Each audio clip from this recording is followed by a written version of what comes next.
allow the children to attend the budget every year. It's okay. Off your mind. It's okay. She Off your mind. like me. Chai! Now wow, people wey suppose talk truth to power don off mic. And if we talk, now 500,000 they go sama us, call am hate speech. But fear not, my ego don't come. Him go torchlight every corner, nooks and cranny of all these bad people where they spoil our country.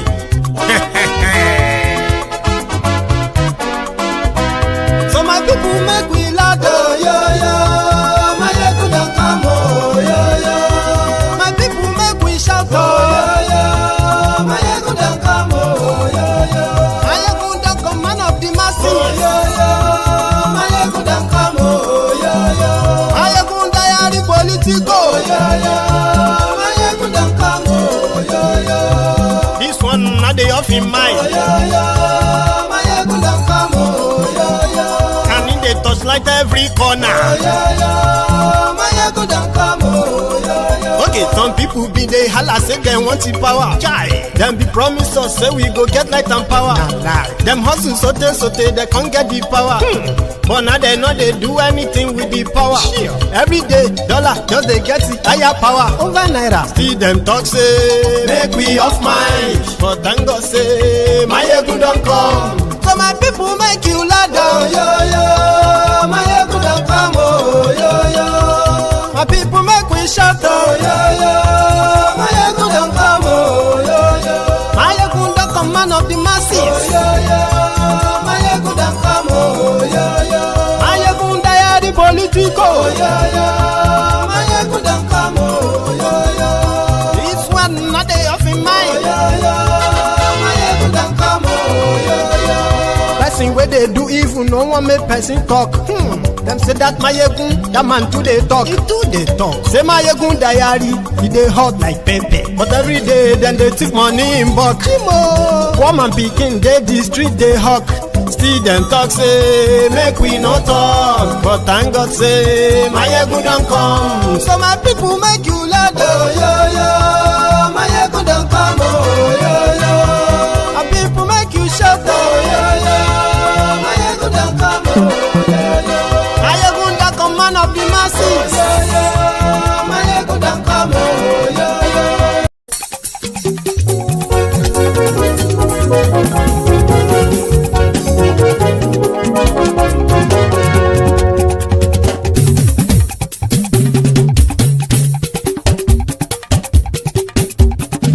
My ego now I'm more, I'm on do. My ego diary, my ego number one.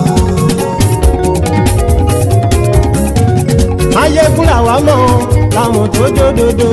Mayegun diary na ibi number one. Mayegun ti dé o ọ̀rẹ́ ara ìlú. Mayegun diary na ibi number one. Lórí Facebook lórí YouTube. Mayegun diary na ibi number one. Gbogbo bó ṣe ń lọ ni Mayegun já wa sí. Mayegun diary na ibi number one. Àṣírí ọ̀jẹ̀lú kì í bò níbẹ̀ o. Mayegun diary na ibi number one. Bó bá ṣe eré àní Mayegun máa wí. Mayegun diary na ibi number one. Ó sì tún ṣe eré wàá gbọ́ níbẹ̀ o. Mayegun diary na ibi number one. Mayegun diary politico. Mayegun diary na ibi number one. Godfatherism kò sí lọ́rọ̀ Mayegun. Mayegun diary na ibi number one. Ẹ farabalẹ̀ sẹ́ o kẹgọ́rọ̀ lẹ́nu o. Mayegun diary na ibi number one. Àní Mayegun làwa mọ̀ tó dódòdó. Mayegun diary na ibi number one.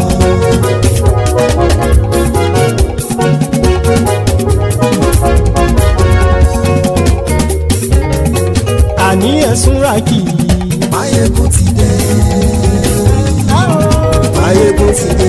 Ọ̀jẹ̀lú ẹ̀sùn ràkì. Mayegun ti dé. Àní ẹ̀sùn ràkì. Mayegun ti dé. Lórí Facebook. Mayegun ti dé. Àní ẹ̀sùn ràkì. Mayegun ti dé. Lórí YouTube. Mayegun ti dé. àní èso làjò. Máyégún ti dé.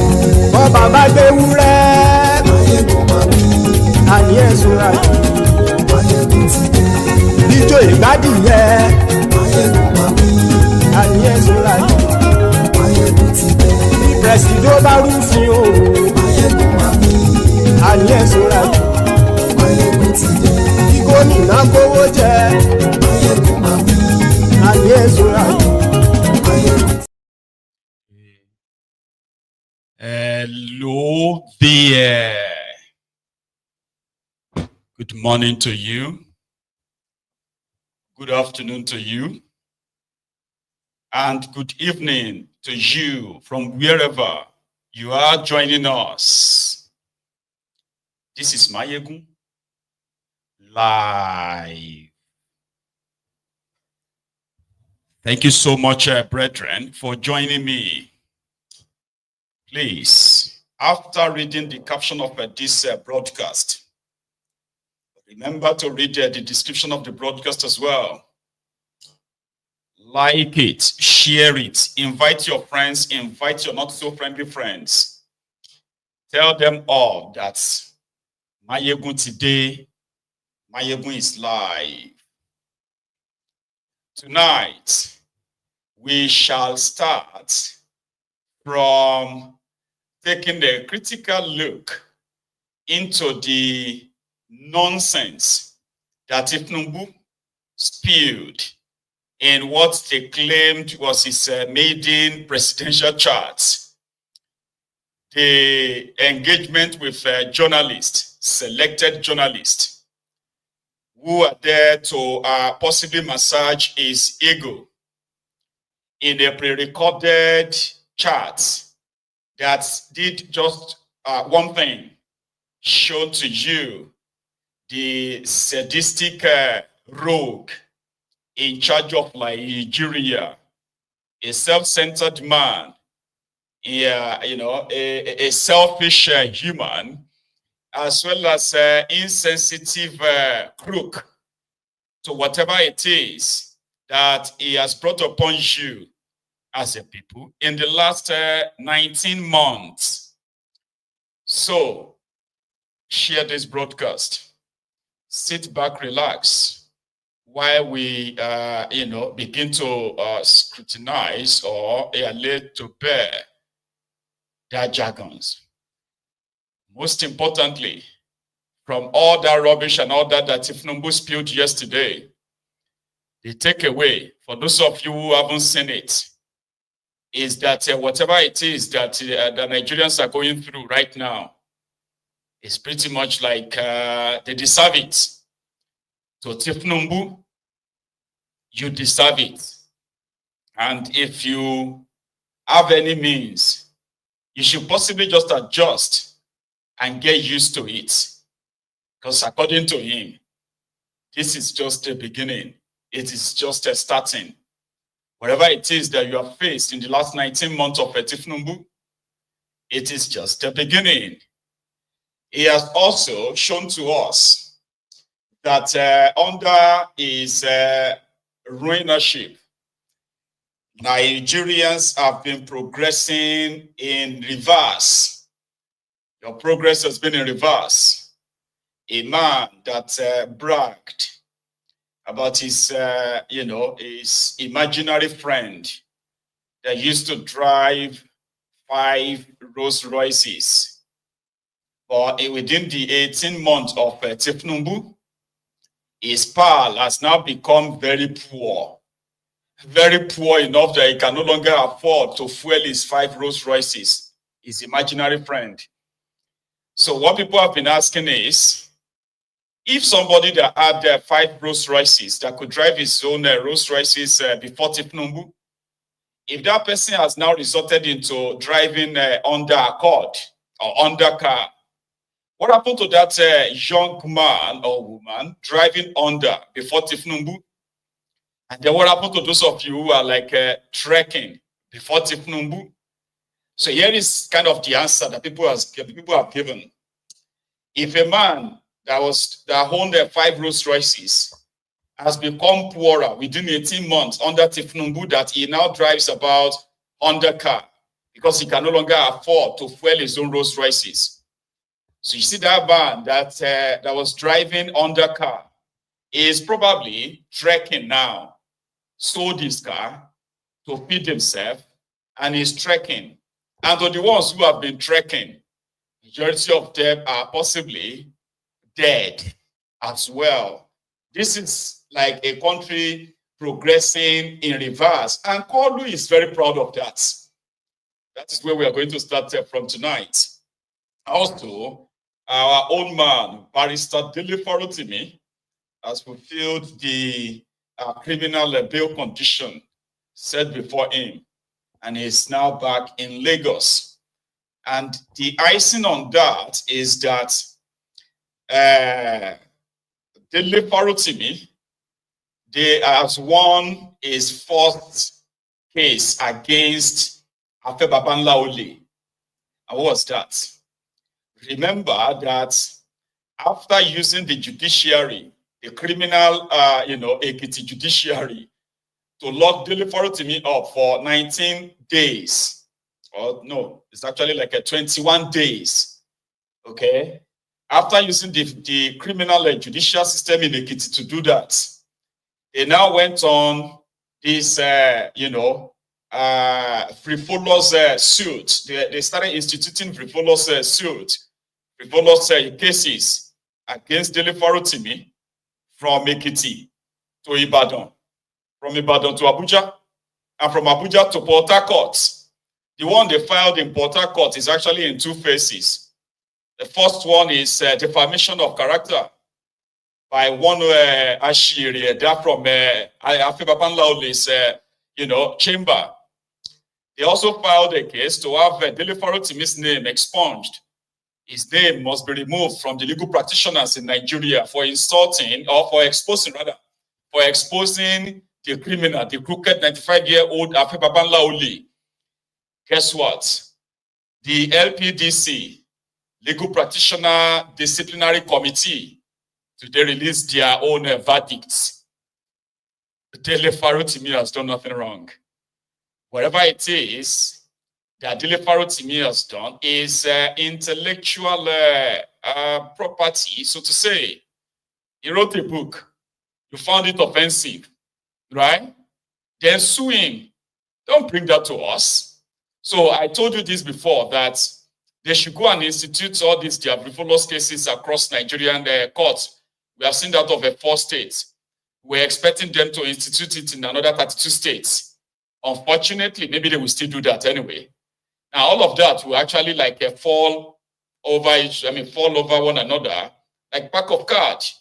So Dele Farotimi is back, and his first statement today was that the truth is enough. The truth is enough. You don't even have to lie against them. Just say the truth and see them scamper. See them lose their shit. We're going to get to that part tonight. So let's start. It's going to be a long night, okay? So the earlier we start. Okay, I think another one to also give to you is that the Thiefnubu and his gang, the Ronuku of Yoruba land, the Yoruba Konus, the Omoale Yorubas in APC, those who are like the Yoruba jihadists, the Yoruba Islamic extremists, pushing their useless Sharia in Yoruba land, as you are aware. Well, they have also received their own bloody nose this afternoon, as they have realized that maybe the timing is wrong, or maybe it's just a lost battle from the world goal. They have now postponed their useless launching of a Sharia court in Oyo State to start with indefinitely. So like I said, it's going to be a long night. Let's start from the boring part first. What Thiefnubu and these handpicked journalists were up to last night. This part. Intend to do to bring down the cost of governance. I'm not prepared to bring down the size of my cabinet. One, I saw the need when I put them together. You don't give somebody an assignment that they cannot fulfill. No. job description must be efficient and effective. Nigeria is a large country, and I'm glad you are here. If you have to entertain over 200 million people just on entertainment, calculate how many stewards will you require. That's just, for entertainment. Not the cleaner, not just tables. Excuse me, let's pay attention to efficiency. Efficiency, effectiveness is the hallmark of the philosophy behind that cabinet. I'm not ready to shrink a little bit of it. I need them. And they are all adding value. Effectively. Show me one. And I argue with you. Well, that's show me one. President, is fighting corruption a priority for you? If it is, what are the areas that you're looking at? Corruption in all ramifications is bad with people.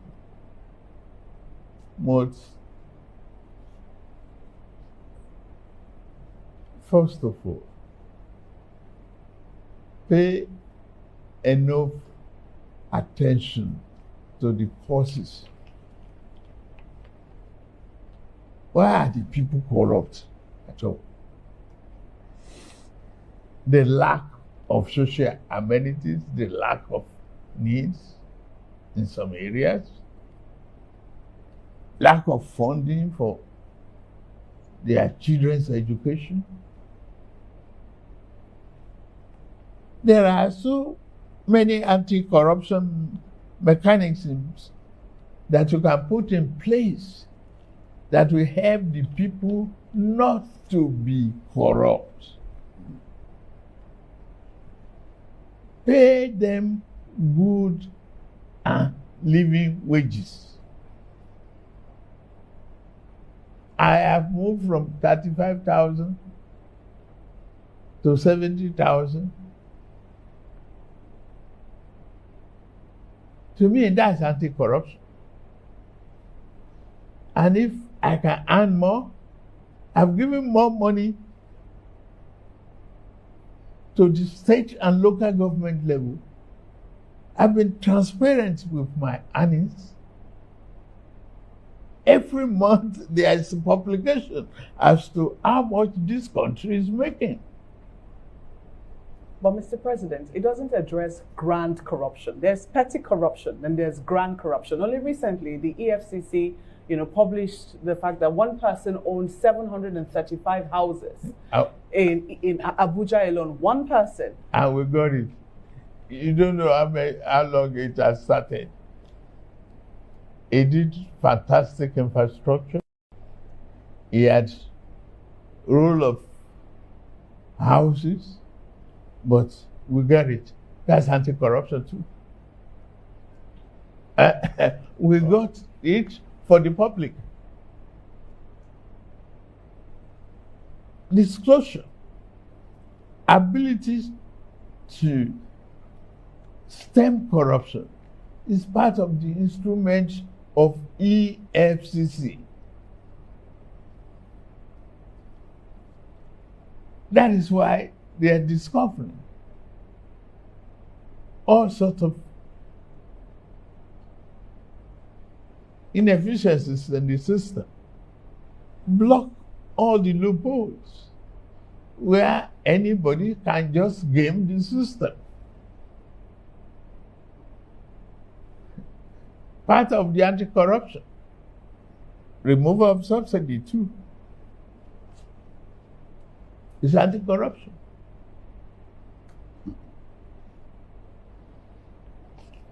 It is very, very difficult to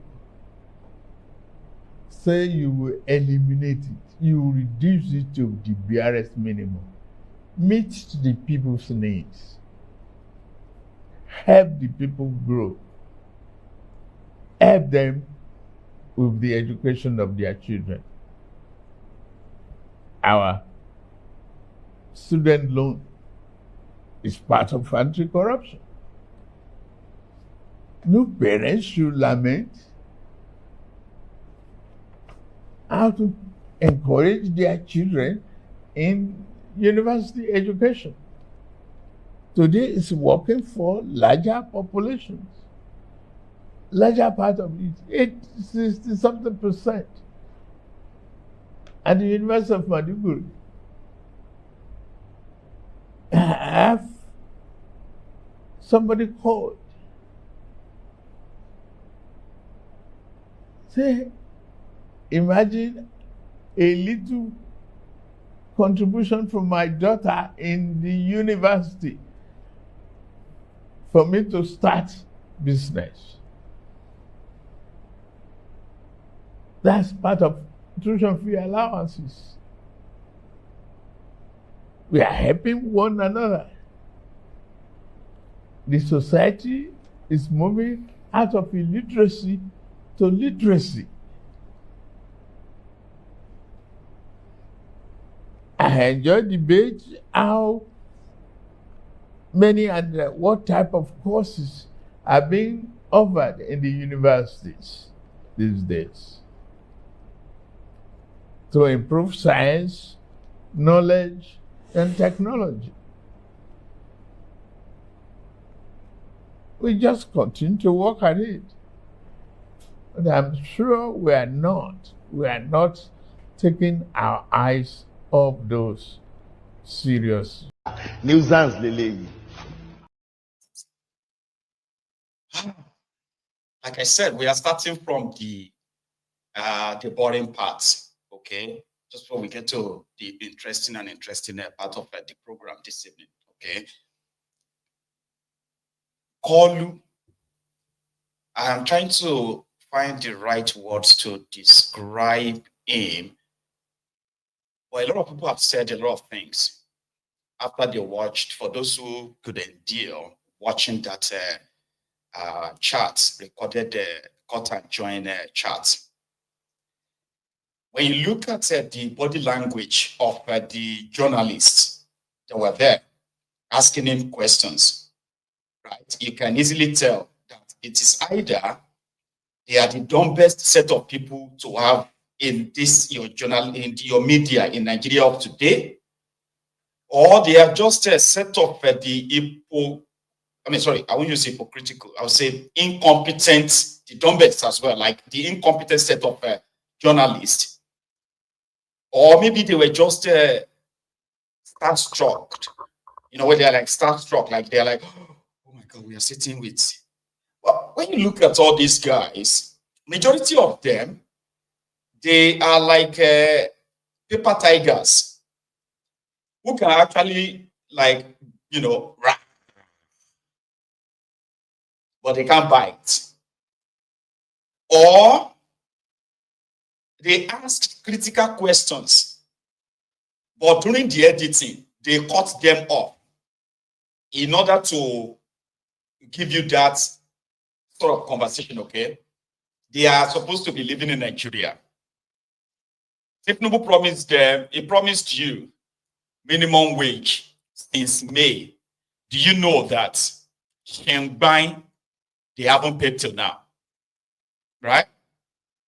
Thiefnubu promised 70,000 minimum wage after devaluing Nigeria Naira, which they floated last year. So what that means is that your 70,000 Naira minimum wage is the paltry $42. Under Goodluck Ebere Jonathan, 18,000 Naira minimum wage was over 100 and $40. It was that much. When Nigerian naira was 140 naira or 145 naira to $1. Right? So that was the time $100 will give you 14,500 naira. So imagine what 18,000 naira was. A bag of rice was 7,500 naira. So under Jonathan, your minimum wage could at least buy you nearly 3 bags of rice. Do you understand? That's minimum wage. Then came Bokuwari, when $1 turned to 600, 700 naira to $1. He increased the minimum wage to 30,000 naira. Right? And that was, let's divide it. 30,000 naira would be like, divided by 700 naira. So that was like $50 or $48. Under Thiefnubu, 70,000 naira minimum wage, which he hasn't paid since the NYSC guys, they promised to pay 75,000, be 78,000 naira. Shishi, they never paid them till now. However, 70,000 naira today at 1,700 naira to $1 is $42. Even though he hasn't even paid that. Under Goodluck Jonathan, education was indeed subsidized. Petroleum product was subsidized. And guess what? People were, the people were going to the federal universities, College of Educations. They were paying tuition fee of 1,200 naira per session, 1,500 naira. And in some cases, 4,000 naira, 5,000 naira as school fees. Yeah, there are those who paid. Some of them are among those who were screaming, change, change, change, change. Today, Thiefnubu removed that subsidy. And according to them, they have given at least 100,000 students out of millions. So they have given 100,000 students loan. Loan, not grants. But these guys are there. Now, the parents of the people they claim to be giving a student loan to, their parents can't afford 3 square meals. Many of them have had their businesses killed. A lot of them have become jobless because, yeah, they've been sacked. They couldn't, they can't really afford anything anymore. But to Thiefnubu, we have done so well. We gave them student loan. 60% of Maiduguri University students have received student loan, and they give them a stipend of 20,000 naira pocket money. Take this 20,000 naira to hold you, to make you take our whole body as a student. So be grateful to us. That is Thiefnubu's policy. And he said you can't really eliminate corruption. Thiefnubu challenged these media guys. He said, I can't reduce my cabinet. Even though the same Thiefnubu set up a committee to work for 2 weeks and give him the idea on how to implement Orosaye report. You have been hearing about Orosaye report on how to reduce ministries, departments, agencies, to reduce them, you know what I mean? So that they can cut costs of governance. Same Thiefnubu said, no, reduce them, right? Now it won't reduce them, which is okay. So they are now, it was like, oh, do you have any of my ministers that you think is not working? The journalists were there. They have Minister of Darkness, Benkelemesi is your minister, isn't he? In 12 months, Nigeria National Grid has collapsed has collapsed for over 20 times already. Abi is your minister. The minister of that is what do you call it? Cousin from Oshun, Uletola, Ministry of Marine, Blue Marine. I've been waiting with that ministry again, Blue Marine. Who is the Minister of Agriculture in Nigeria, by the way? Do you know him? Is there anything you can say about him? The journalist sat there and he challenged them to give him the name of minister they think are not really adding value. He created the Ministry of Livestock for the Fulani terrorists. And they also have the Ministry of Agriculture. And livestock is part of agriculture ministry. But you have to give it to them because they were asking for it. So if you are telling him to cut down costs, did you not go there with your questionnaire to say, okay, we're asking this and that, that Nigeria doesn't need more than maybe 10, 15 ministers, at most 15 ministers. Why do you have a Ministry of Police Affairs, Minister of Police Affairs, when you already have ministry? I mean, when you have a, what do you call that thing again? They have a body. Meanwhile, the police IG, Inspector General of Police, report to him directly, report to the Presidiot directly. So why do you need a Minister of Police? These are the normal questions they should ask him, but he challenged them. They couldn't. They were just there looking like zombie, Dumbo. So he went on to add this. Monopoly, no oligopoly. You have a free market economy flowing. And people are learning management. My friend used to have about, he bragged to me, he has 5 Rolls Royce. He brought a nice Jeep here. The other day, I saw him in his Honda Accord. Oh, he said, why? He said, that's where you put me. I said, I didn't put you there. He said, that is the cost of fuel prices. He could no longer maintain 5 limo type of vehicles. It's not negative to learn to manage. You learn to control your electricity bill, switch off the light. Let's learn to manage. Confidence in my security architecture of the country. It is very, very unfortunate that, 2 decades of wanton killing. I remember when I jumped into the campaign, I had to stop the campaign to pay condolence visits to Maiduguri, Katsina, Kaduna, others. Today, you can still travel the roads. Before now, it was impossible. It takes one incident to mess up an organized environment. It takes one. You cannot say the military are not prepared when the 9th Brigade Battalion was attacked.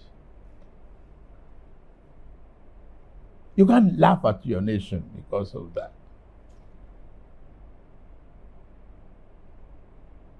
The enemies within and without are watching what you are doing. You have to be prepared 100%, 24 hours of the time to make sure that people are safe. Today, that is not the story any longer. People can leave Kaduna and still go towards Kafancha by road. Well, the road may not be that smooth and all you want. gradually we'll be there. We cry about borrowing. Today, I have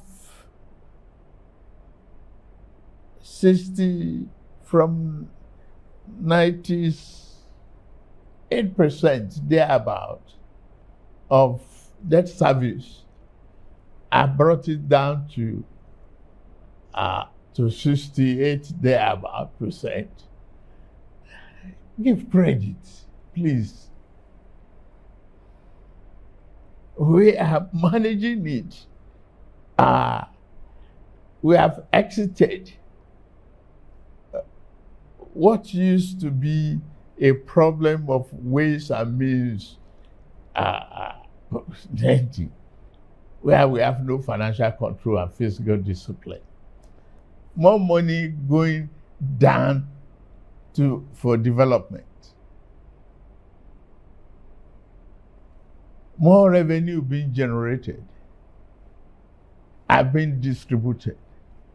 Today we have autonomy for local governments. As some of you, including Otitoju, will remember my lamentation, my argument with Obasanjo about the need for grassroots development when I created 37 local government development areas for Lagos State. Go there now, you see development. You see rapid contact with the people at the grassroots. That is where people live. They are not living with me in Abuja now, except bureaucrats. And we have to do that. Well, I'll say I'm drawing water from a dry well. And Nigeria is moving forward. Regardless of critics,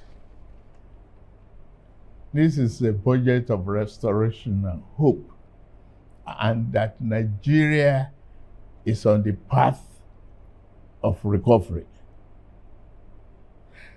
We can't finish the job in one calendar year, and I'm not giving myself an excuse. It's only 18 months. He asked whether you are going to probe service chiefs that you... I'm not probing anybody, service chiefs or service chiefs. You cannot disrespect the institution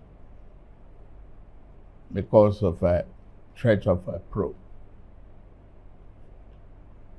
And you cannot fight this war without investment in technology, in weaponry, and training. There might be leakage. Nuisance lele. Let me save you the stress now, okay? Because like I said, it's going to be a long night and our time is fast, moving on. Thiefnubu, the Jaga banditi, the Jaga wiri. He conveniently sat there, possibly more like in his own echo chamber, and the Mumu journalist that sat there. Again, like I said, since it was recorded, so we don't know if they actually gave him follow-up questions. You know, when you ask him something now, and he's talking this nonsense to regale himself, you probably should give him a follow-up question, right? Thiefnubu is telling you that he has reduced the debt payments from using 98% of Nigeria revenue, and now they are using 68%. In that interview, that's a pure lie, by the way, but they have been pushing it. And since they can doctor data to make themselves look good, but the reality is totally different. He says something about making more money, that is sharing more money to the local government and states now because they are making more money. For example, they will tell you that the Nigeria custom, they had a target of making, for example, they give themselves a target of 5 trillion naira revenue. Now they have made, they gave themselves a target of, 5 trillion, but they have now generated 10 trillion. Okay. So that would sound like, oh, that's a lot of money. Abi? Nigeria was servicing a debt with 98%, which is pretty much not really true. Okay. However, Thiefnubu devalued Nigeria naira when Bukwari was there, and the exchange rate at the time was 600 naira to $1. Nigerian customs for a very long time now, right? They charge people based on dollars. If you have to pay the tariff for importing anything into Nigeria, they will give you dollar. You have to pay it in dollars, like in dollar rates. What that means is this. Let's say you are charged $100,000 for bringing a particular thing to Nigeria. So you just have to multiply it by 600 naira. Okay? And that is going to be about 6 million naira. Is it 6 million naira or 60 million? Hang on. And 600.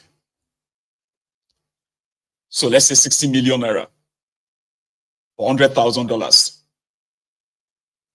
So when they will report that, they will say, okay, they've made 60 million naira, 60 million naira. And that 60 million naira, based on that exchange rate, today, if you have to multiply that 100,000 naira by 1,700 naira exchange rates, that's 60 million naira. So remember, it is still 100,000 naira, $100,000. Oh. That $100,000 is going to now be 170 million naira. So this is what Thiefnubu has been brandishing as making more money when they are not. In fact, they have lost so much in revenue that the only cover that they are having is this devalued naira. And you know that 170 million naira of today is not of the same, is in fact far lesser value to the 60 million naira of last year. You know that? Well, maybe if you won't understand that, let me give you another example. Thiefnubu and his gang, they have been printing money and they have been borrowing because revenue generation itself has dwindled. It has dwindled so much, right, that they cover up. Because if you are making so much money from your revenue, you won't be borrowing this much. Thiefnubu and his gang, they have borrowed over $10 billion. And that $10 billion is going to be somewhere around the 17 trillion naira. Ordinarily. That same 10, and with ridiculous conditions. Oh, you don't even want to hear the conditions. Part of the condition is to further devalue that naira. Devalue it. So we can't give you this money. And then, Bukwari printed 27.5 trillion naira for on ways and means. Wale Idu and gang, Kadobi, they now told Thiefnubu that we are going to put this, because it was supposed to be a loan. It's actually a loan that Nigeria, from the revenue, money that Nigeria is making, was supposed to pay back to the central bank in order to control this inflation and what have you. But they have no intention of that. The first 1 year of Thiefnubu, they printed over 11 trillion naira cash and they gave it to Thiefnubu because there was no money. There was all this tax that they are shouting. Who is going to pay the tax? Forget about all this media propaganda and drama. Who is going to pay the tax? The companies that are folding up, the companies that are dying in that place, Abi? Or would you think, or those of you that are becoming jobless, who have no jobs to tax. Do you think you are the ones that is going to pay all this? No. This is what they are doing. They are doctoring figures. So they said, we are now going to securitize this Bokwari's loan. And what that means is, instead of us to be mentioning that loan of 30 trillion naira that Bokwari incurred by printing money, we are going to say the loan is no longer part of the loan Nigeria should pay. You understand that now? Like we say, yeah, we are in debt. We have added extra 27 trillion, 11 billion dollars plus 11 trillion naira. When you convert them together, it's like over 27 trillion naira. So what we're going to say is that this is the new one. It's the one that Bokwari printed. We are going to say it is now going to be repaid back in 40 years. So this Thiefnubu's government will no longer calculate the money as loan anymore.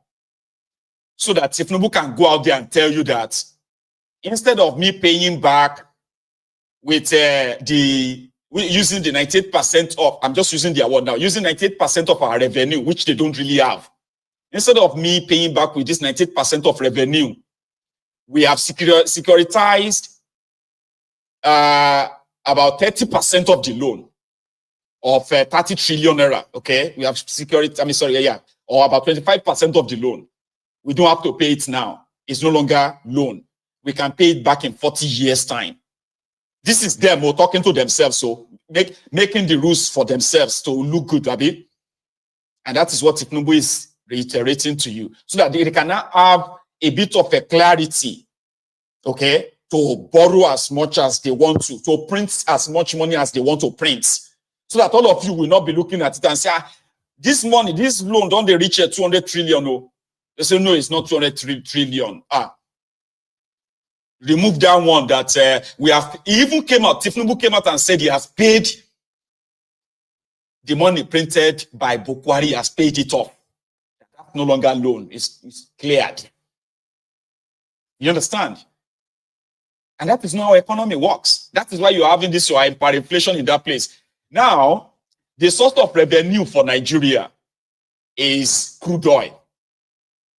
Thiefnubu said in that interview that he hasn't taken money from the NNPC for the past 3 months.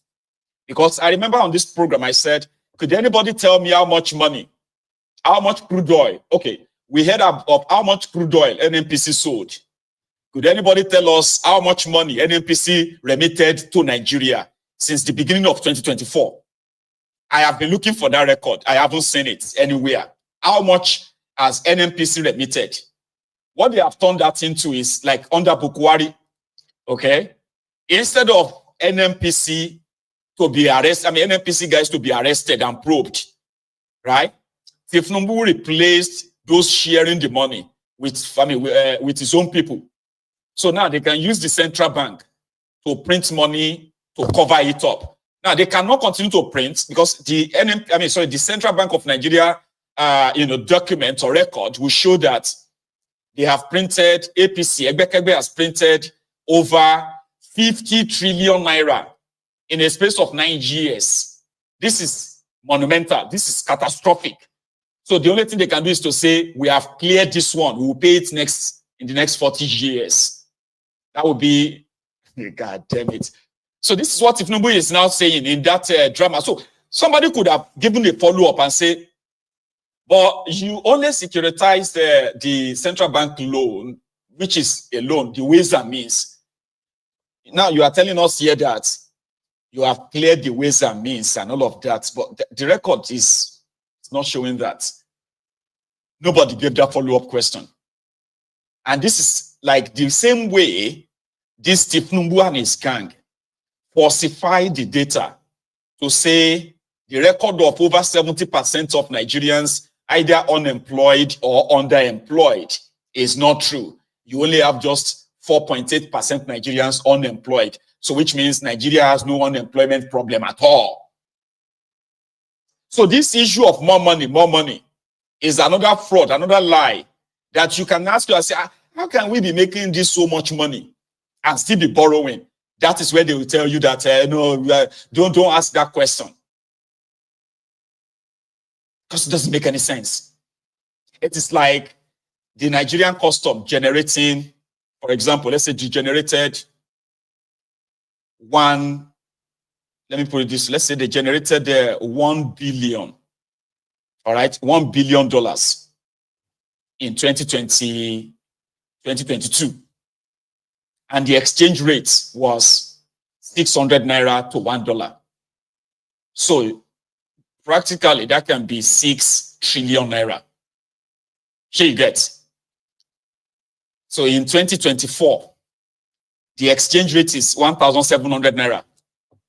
If the Nigerian customs generates $800 million, which is a reduced revenue generated, Abi, multiply $800 million by 1,700 naira exchange rates, you'll be seeing something about like 14 trillion, 13 trillion, something like that. So if you now say, in 2022, they only generated 6 trillion.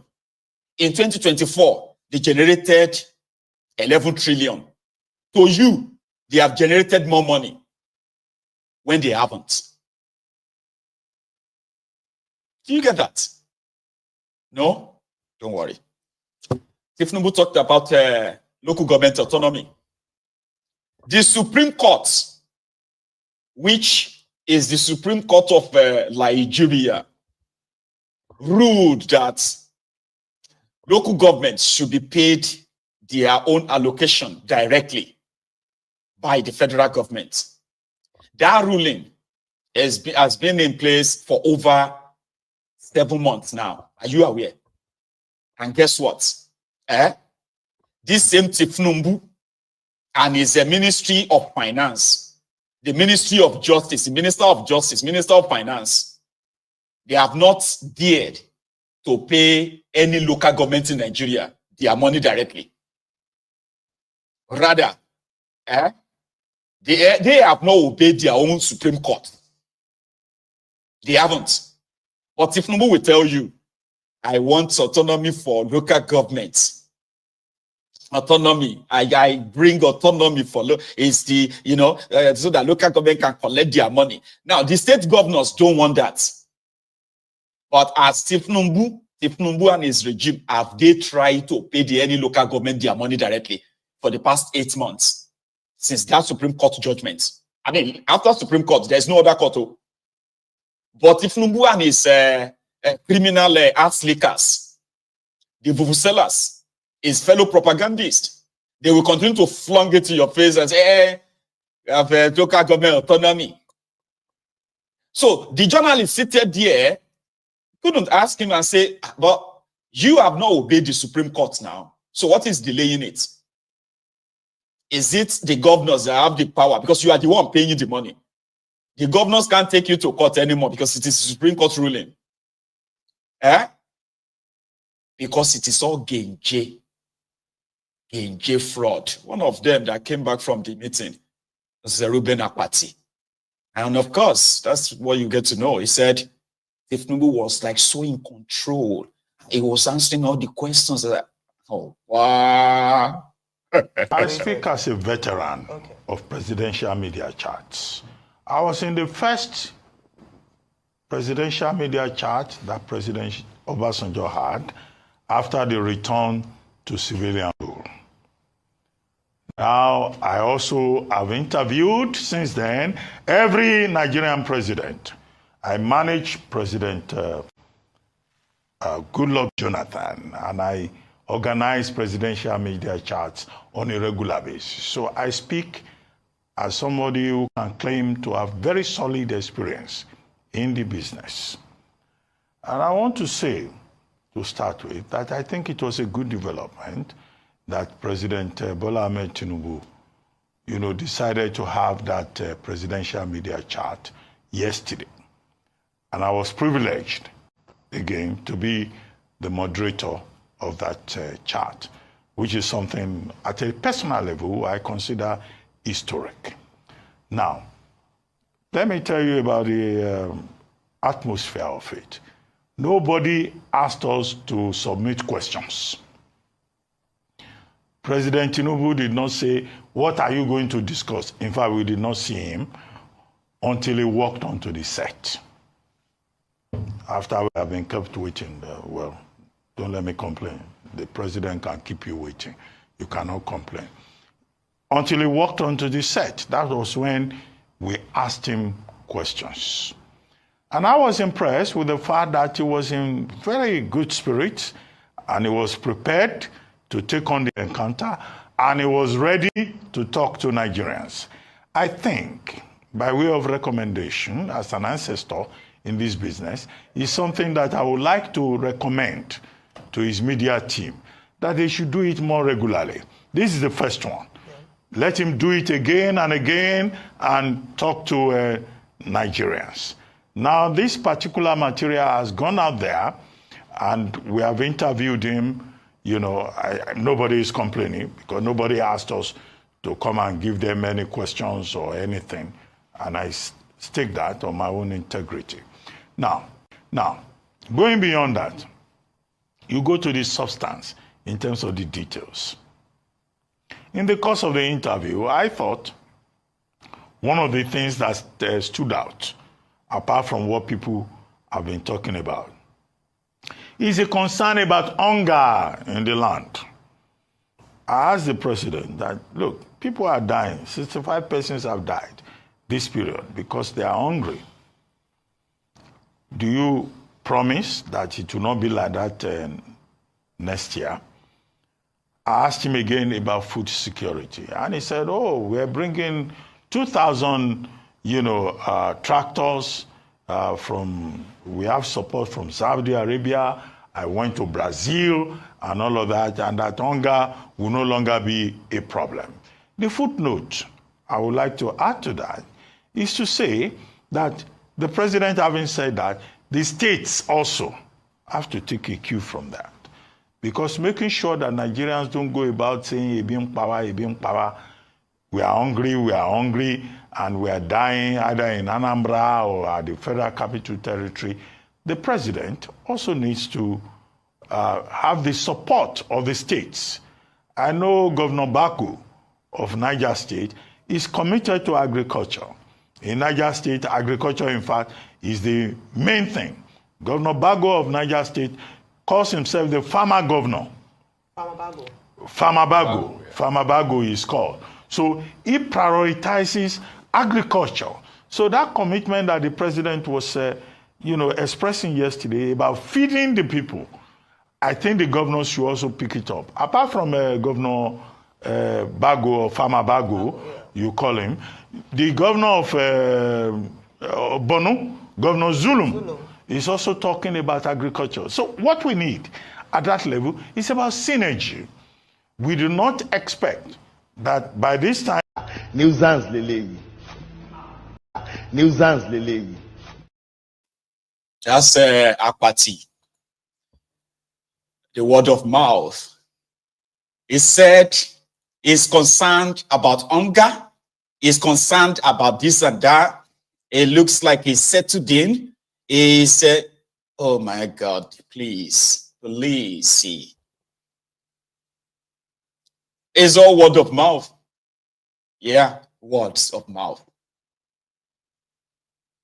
I assure you, that was Bokwari. It was assured, I assure you. Over 600,000 Nigerians were killed in the last 1 year. 2.3 million Nigerians were kidnapped in the last 1 year. Over 2.3 trillion naira was paid as ransom to kidnappers in Nigeria in the last 1 year. So what exactly was that party talking about? They went there, or you want them to do it regularly, because there is this package called "Thank you for coming." Brown envelope journalist. Thank you for coming. Oh yeah, take this one for your transportation. Hello, and how much is there? Wow, things are expensive now. I hope all of you know. Yes, I know everywhere. I've taken care of that. Okay. we are not giving you money in dollars. I mean, sorry, in naira. We are giving you in dollars. So check it very well. That's $10,000 for all of you for coming and for doing the job in misleading the people. Somebody said, why didn't they invite the likes of Rufai, Sheung, even Sheung that usually asks stupid questions too? Why didn't they invite Sheung? Because like, even if they invited them, except for Rufai, which is likely going to possibly go beyond what he is told to ask. Okay? So why did they have to pick the regular ones? Even Mokwe Ogun. That's why I'm like, kilo happen go now.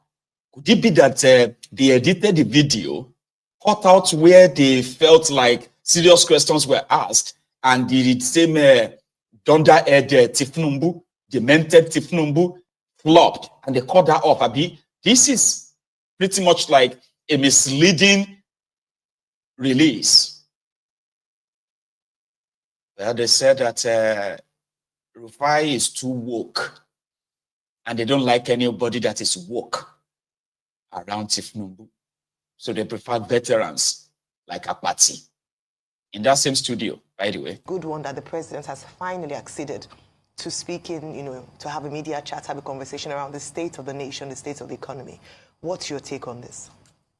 So, tell Dr. Apati, when you see him, that the president calling him Ruby on media chat has implications, and tell him that he knows how to do the needful. I shall pass I'm not sure he's here, but just let him know. I shall pass it on. And Merry Christmas to him. Even advance. Ayo, yes, it's a welcome development, but that's a problem in itself. That it took the president 18 months to be able to talk to Nigerians when he had 2 policies that destroyed the prospect of Nigerians. And after that media chat, I'm more scared for Nigeria. President Thiefnubu fell my hand 100%. Not a total grasp of the issues. He was asked about the subsidy removal. You know what he said? He said there was no way to do it. He forgot that the NNPC paid subsidy up to the start of this year. He forgot that his advisors told him, don't remove subsidy on the very inauguration day. He said it afterwards, but he forgot that. He forgot that they didn't plan for the attendant inflation that was going to come after subsidy removal and the devaluation of the currency. In fact, the question on the devaluation of the currency, he didn't even answer it. He broached over many questions. When he was asked how is he going to bring down inflation, he said agriculture, we are going to improve production. He forgot that a couple of months ago, he told us he's going to cultivate 10 million hectares. What has happened? The other day, as at August, when the harvest period was coming in, that we had some reprieve in agriculture, they said, oh, things were already getting better. Today, food prices at an all-time high again. So he forgot all the things. And he's saying that we're going to give soft agricultural loans and everything. How are you going to do that? We're saying policy statements. As a policy direction must come for the president. The president is the engine room that permeates what he wants to his followers. That's the ministers. We didn't see a lot of that. They're saying agricultural loans. How are you going to give them? What are you going to do? The import waiver program that you said you were going to select on few companies, it wasn't a success. Nobody could implement that. Till today, we didn't even get to the end of that matter. Then the total economy, you say borrow is not a bad thing. Yes, it's not a bad thing, but have we seen what you borrowed the money with? Have you seen the borrowed money? Have you seen what you've been able to do it's for with? infrastructure. Where's the infrastructure? Only coastal road. Mr. Mai said 15 trillion will do all the pre-existing roads. Has the pre-existing roads been done? Didn't we have to haggle over the coastal road? Was that priority? So where's the infrastructure now? Is it the same budget, the last budget cycle that was padded? So where's the infrastructure? Then let's go one step further. I thought this was going to be a time for him to be able to sell the tax reform bills. But he didn't sell. He said, okay, I'm going to look at it, make concessions and everything. I thought it was the time he was going to sell the benefits of the tax reform bill. He was low on that. When he was asked questions about the military, yes, it was a good one to say, okay, I have confidence in the military. But also, you must be able to say that we're going to have a level playing field also of integrity and accountability. The military has been getting a lot in budgetary allocations. In this budget cycle, you're going to get about 4.9 trillion. Don't we expect things to have improved? He said they will not probe the military. So people that died in Okwama will die in vain, Abi. Do you know that some people are still picked up in Okwama and being tortured? And you say we are not going to probe the military? The Yokohama scenario, so those ones should go and die. President Thiefnubu also talked about the sharing of palliatives. Yes, I know he commiserated with people, but we have a general malaise and a general cultural ineptitude as regards it. He was saying that they share palliative with body law, and nothing of such happened. President Thiefnubu, with due respect, that's not true. I've passed through body law on nights where they share palliative. People are on the road. If a car loses control, it will hit those people. It's not as well coordinated too. So we have a general malaise of crowd control. Most people just sip onto the road. I understand the fact that he needs to show hope and everything. It's good. It was in good form yesterday. But for me, like I say, hope is not an empirical proposition. We want to be able to see targeted outcomes. And when he said they should show us one minister that's not working, President, with due respect, this is the answer to the question. What has happened to the marine minister? Have we seen anything? I know he's have relations to you. What has happened to the power minister? Band A today has totally collapsed. You don't see Band A don't even get lights. You get lights. I am Band A. So the minister just talks from today till Kutu Winje. Apart from few ministers we can mention, in fact, he himself contradicted himself when he was saying that, I won't cut the cabinet. But you are talking about cutting cost of government, and you're saying you're sticking with the cabinet, where a lot of people are moribund there. There are some ministers you don't even know their names. I was in a party one day where somebody in the information sector was saying, no, we don't even know what some of these ministers are doing. All right. And you were talking that we can make more from solid minerals, but you are saying we can do more. Why has Mr. Alake brought the money in? All There are numerous things we should be able to.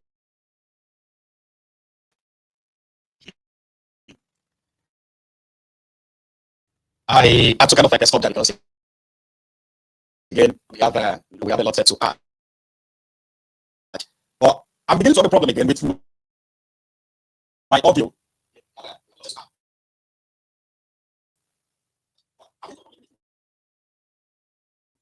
I think my audio is acting up. It's just me. That's strange. Something is already cracking up again. Something not good. So what happened is that I'm going to add. Yeah. Oh my God. Why is this always happening? Okay. There's another person who also added their own pump. Okay. So what I'm going to do is that I'm going to have you listen to Kenneth Ogokwa. Thank you very much. At the time, you also mentioned, the president's stand on the cabinet reduction. Oh yes. Because that was one of the conversations that was had. I think it was Mr. Babajide Tichoju who asked him yesterday, how are you going to reduce cost of governance? This cabinet is one of the biggest. I know you've done some reductions before. Are you going to reduce it a little bit more? And he said no. First of all, he never did any reduction. He had 48 ministers coming in. When he removed 5, he replaced it with 7. So the issue here is that, like I told you, there is a president that is living in an alternate universe.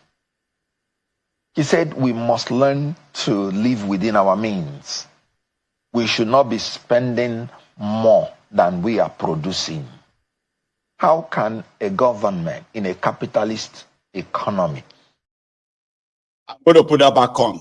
But I want to be very sure that something is not amiss. That my audio. I want to be very sure. Okay, I think my audio is. Well, I do. So my audio just acted up earlier, and I want to be sure that you can feel it better. Is it better now? One win. One try. One win. So I think it is better now, is it? So now, Kenneth Okonkwo, among those who have been reacting to that, shameless outing, he himself, like myself, said he blames the interviewers, the supposed paid or hired journalists. They were only there, okay, to not make him uncomfortable. Just ask him some of these pedestrian questions, okay, with no follow-up questions that will make him uncomfortable. and then this was never going to be live. It was supposed to be live. Sure, you get now, if they are like, okay, everybody, we are tuning in live with Thiefnubu, not recorded, it would have probably sort of saved them the shitty job they did. So let's go back to Kenneth. I think the audio is better now. So let's go back to Kenneth quickly. Thank you very much. At the time, you also mentioned, the president's stand on the cabinet reduction. Oh, yes. Because that was one of the conversations that was had. I think it was Mr. Babajide who asked him yesterday, how are you going to reduce cost of governance? This cabinet is one of the biggest. I know you've done some reductions before. Are you going to reduce it a little bit more? And he said no. First of all, he never did any reduction. He had 48 ministers coming in. When he removed 5, he replaced it with 7. So the issue here is that, like I told you, there is a president that is living in alternate universe. He said we must learn to live within our means. We should not be spending more than we are producing. How can a government in a capitalist economy think about bloating cabinet as the explanation for efficiency? Well, he says they're performing optimally. Those were his words. Good. They're performing optimally. Everyone there. Good. That is where I hold the journalists that interrogated him very responsible. Because when he said that, he even dared them to give him an example of one minister that is not performing. And I just told you about a minister. We've had 12 national grid collapse. In 12 months, it has never happened. If that is performance, then it is regrettable. Now, the issue about cost of governance. In a capitalist nation, a minister's role is more of regulatory. Because he doesn't go there to do it. There is private ownership to means of production. What are you doing with 3 ministers in agriculture alone? And people are dying because of food. You have just bloated the bureaucracy, spending money on people that are doing nothing. What are you doing with about 16 ministers of state? That is assistant to minister. And you're giving them the largesse. They won't agree with you. Of a minister. I am saying it. They won't agree with you. Because minister of state means that there is a substantive minister. That's the only reason you say minister of state. We'll get to that, but I think we're joined by Dr. Listening to the Onokwasas of this world, he would have been performing better in office. But he's listening to people who are telling him he's excellent.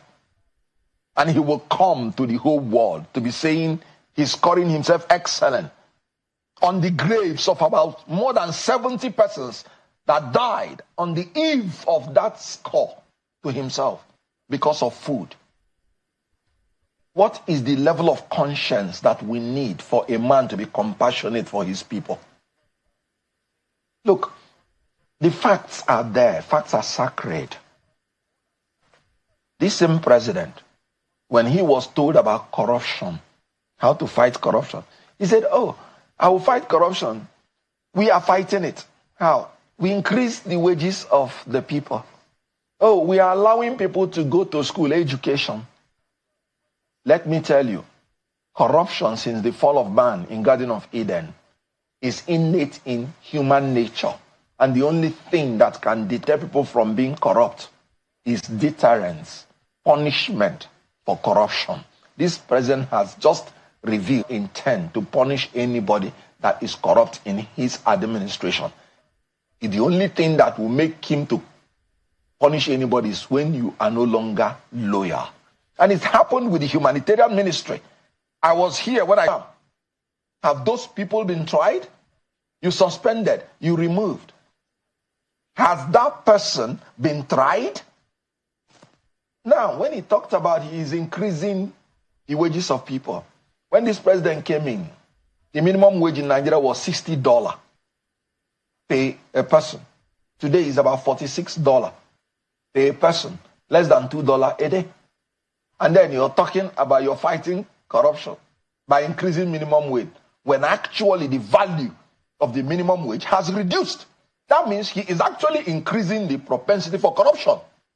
Because You talk about currency, not in the quantity of it, but in the quality of it. $1 has remained $1 since I was born. The value of it changing maybe about 6% or 10%. More than 56 years of my existence on earth. In 1984, we could pride ourselves that $1 was equal to 1 naira. Today, 1,900, it reached that point, was equal to $1. So we have failed about 1,900% times since that time.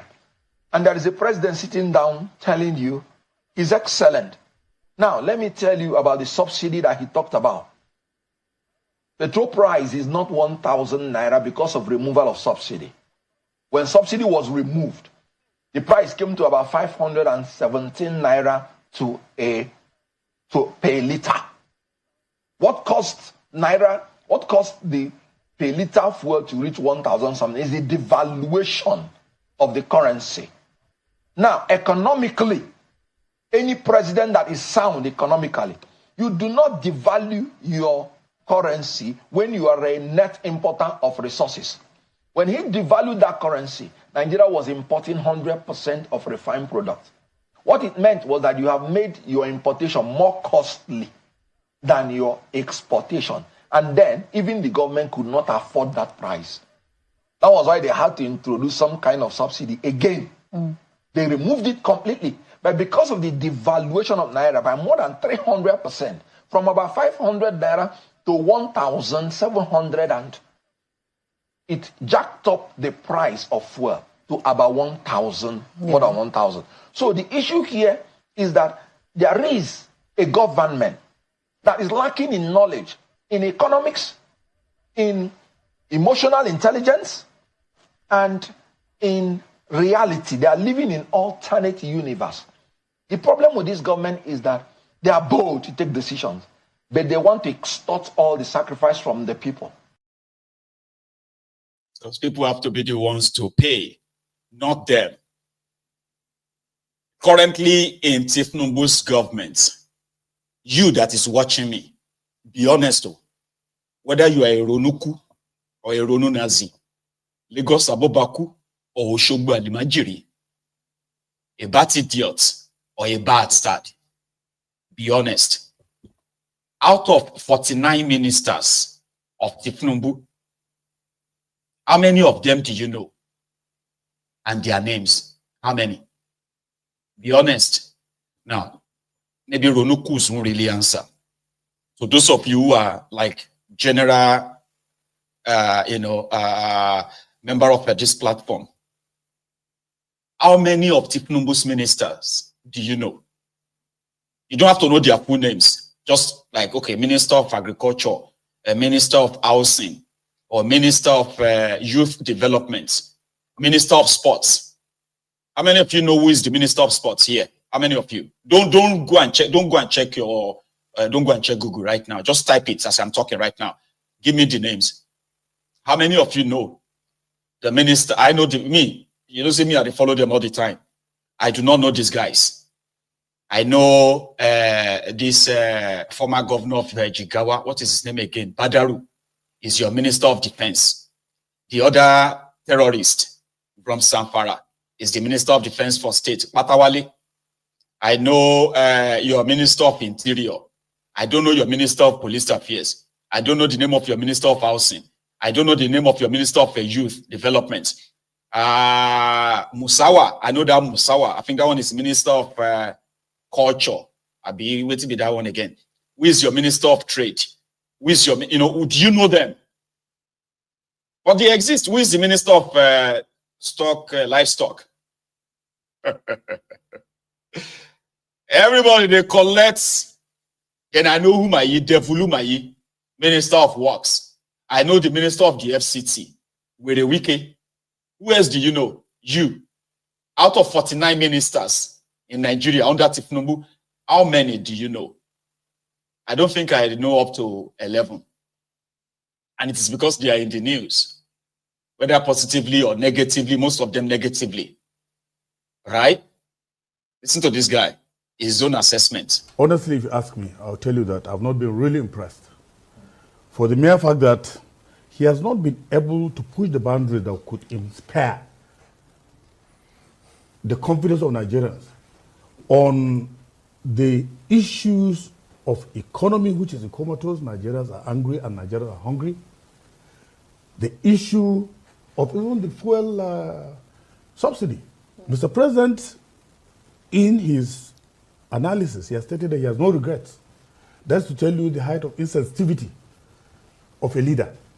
A sensitive leader should have, brought out some of the silent features of some of these policies that are infringing on the fundamentals of Nigerians, especially on the issues that have made them hungry and angry, and issues that have been able to dampen their morale in the cause of appreciating the fundamentals of democracy. Democracy is all about people. Government of the people, for the people, and by the people. If the people will come out to tell their leaders that, look, we are suffering, most leaders with sensitivity, most leaders with compassion, and most leaders that have that kind of the feeling of the people.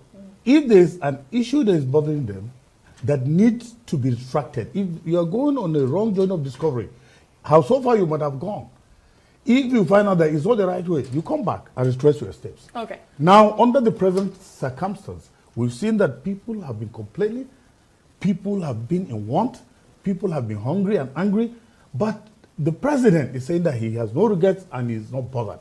Issue of this tax bill, he's saying he's not going back on it, in spite of all the problems associated with this tax bill that people have been crying foul of, and also the issue of electricity, the issue of taxation, the issue of fuel, the issue of actually almost everything.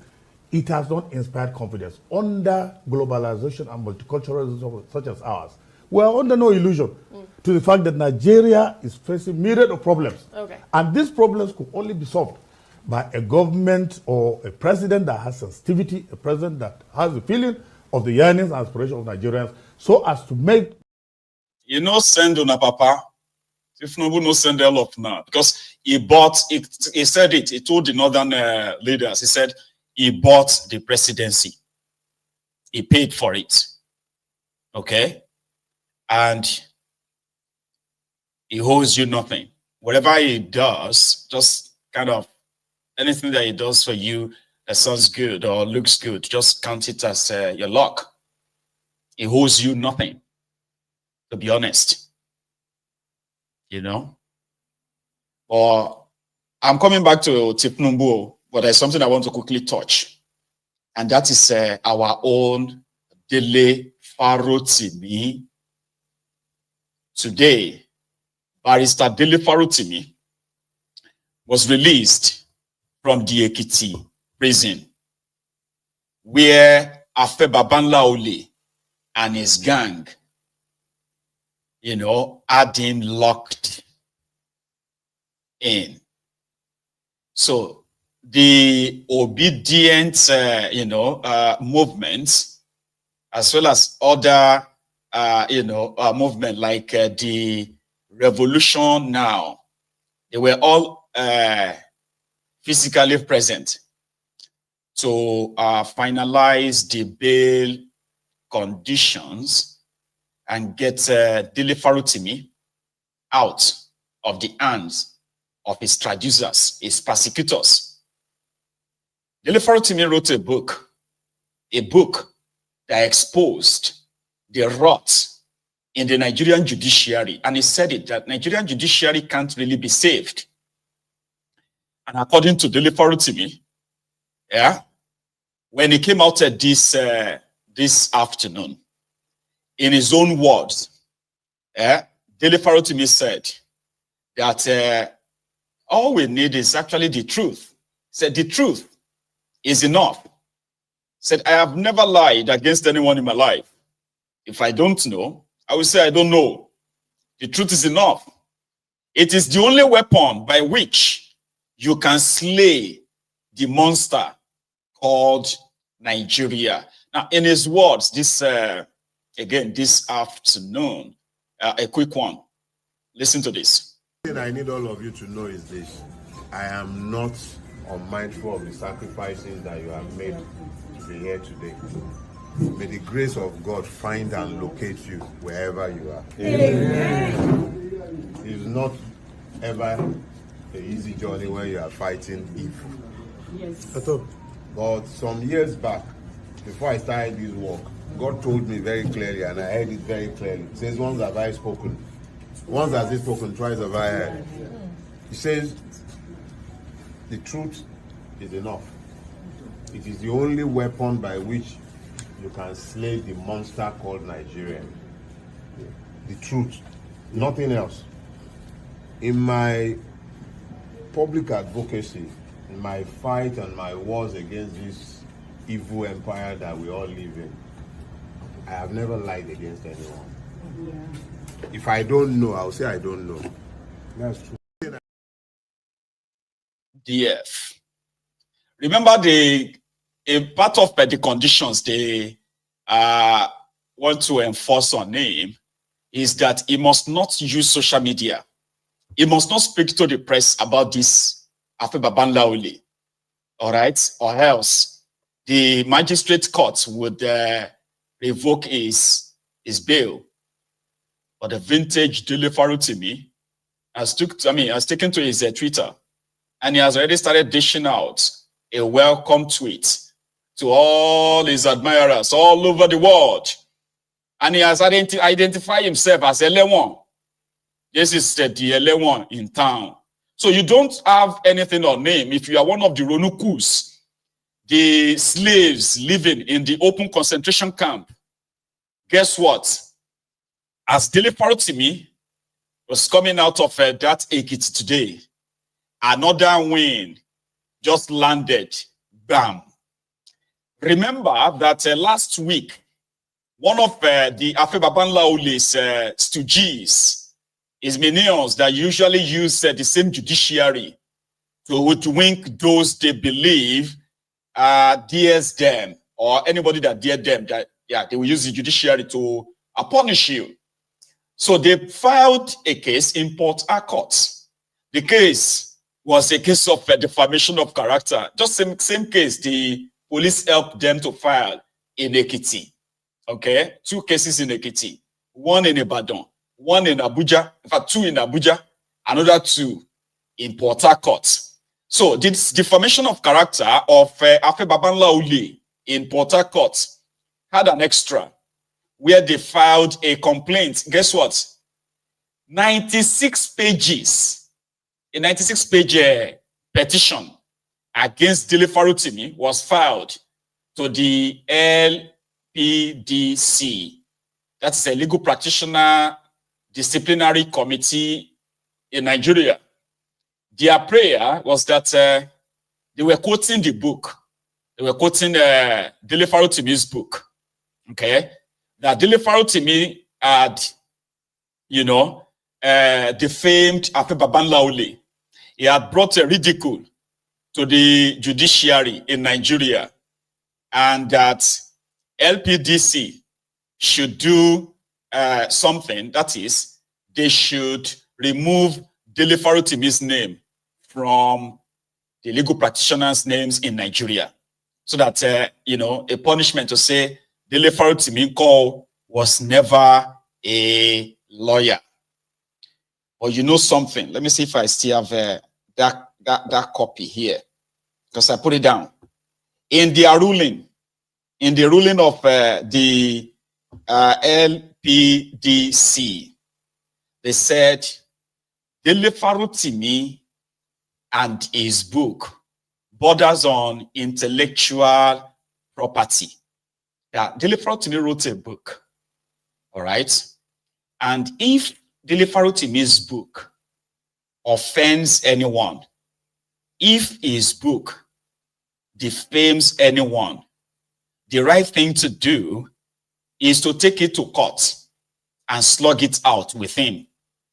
That Dele Farotimi has committed no judicial offense in the course of his legal practice in Nigeria. Like, he hasn't violated any form of legal practice, ethics and all that in Nigeria. So we can't just punish somebody because they published a book. If they publish any book or they write something about you that you don't like, the right thing to do is to take it up with them in the courts, not us. So Dele Farotimi hasn't even been to any court yet with these guys, and he's already winning.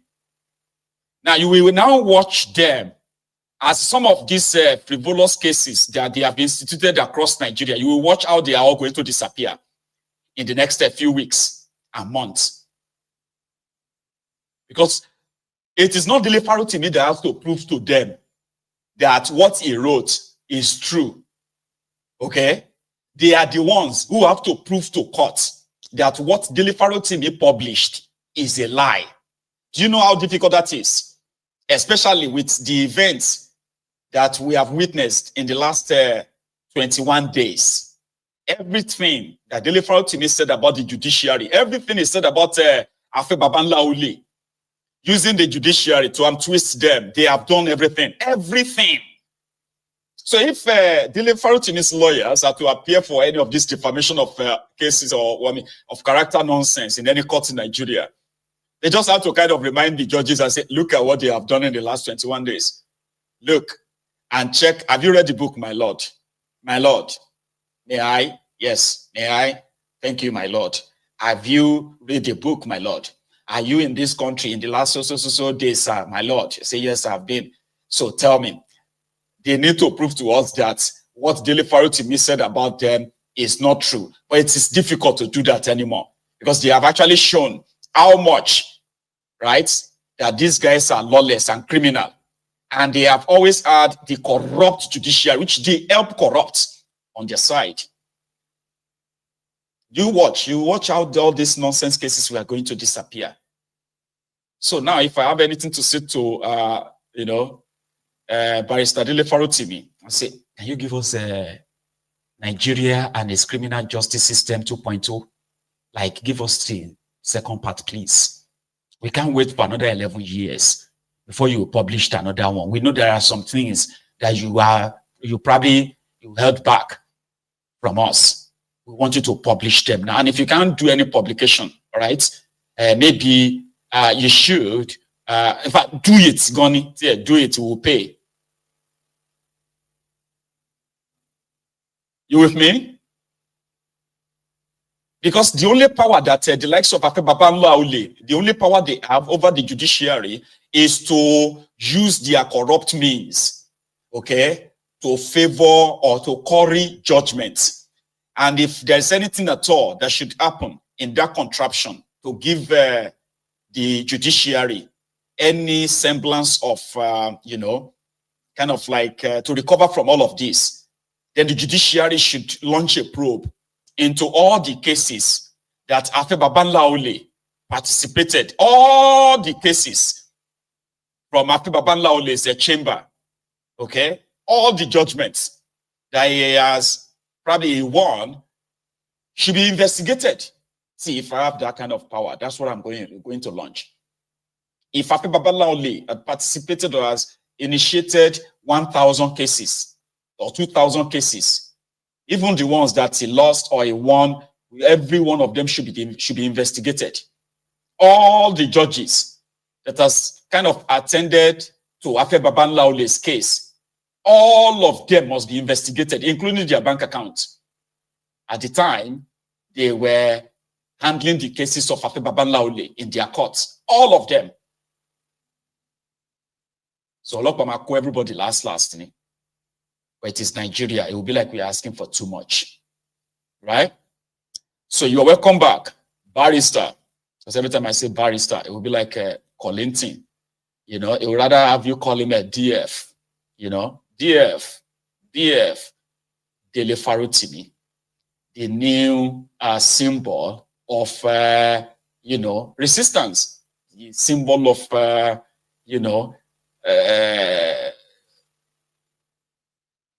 symbol of, what should I call him again? I prefer to call him the symbol of resistance, somebody that, exposed the judicial fraternity and something that a lot of people would never dare. And a lot possibly have dared, and they have been buried into the oblivion Somebody said that Dele Farotimi is just like it's too chewy for them to chew. They tried, and now they will leave to regret that. So you are welcome or welcome back. Brethren, here is another thing. The supposed Chief of Defense Staff called Musa, the Chief of Defense Staff of the Nigerian Army, made a statement in their usual, talking without sense. The Chief of Defense Staff of Nigeria had made an allegation against NGOs, some NGOs in northern part of Nigeria. And his allegation borders on, it's actually a very, very serious allegation if Nigeria was a real country. Okay? He said, some NGOs in northern Nigeria, non-governmental organizations, in the pretense of helping the victims of terrorism in northern Nigeria, they have also been helping the terrorists, treating them, giving them food, medication, and all that. I have heard about that a lot of the time, okay, when you have these pretentious NGOs, foreign NGOs, who are also hiding behind illegal mining in northern Nigeria and even in southern part of Nigeria. But if the Chief of Defense Staff of Nigeria has evidence of the activities of these NGOs, why is he holding back? Why is he using social media or the media to warn them and say they have to desist? Because what that means is that if you have evidence of international NGOs aiding and abetting terrorists in Nigeria, what is the first thing you would do? Arrest them. Isn't that what you would do? Well, listen to this. Yes. NGOs, there are so many things. If we want to go into NGO issues, there are so many things I had. Initially, when the NGOs came in, when we started, they didn't want any oversight function. They didn't want us to know where they were going to. We had issues with that because now they will go into the enclave of the terrorists and go and treat them. You are treating the same people that is attacking the communities. You tell them, no, that you are neutral. How neutral can you be? We've had situations where allegations of arms, them conveying arms to us just to make sure that the war continues. We've had situations where they will tell you they are taking food to communities. Halfway to tell you the trailer has broken down.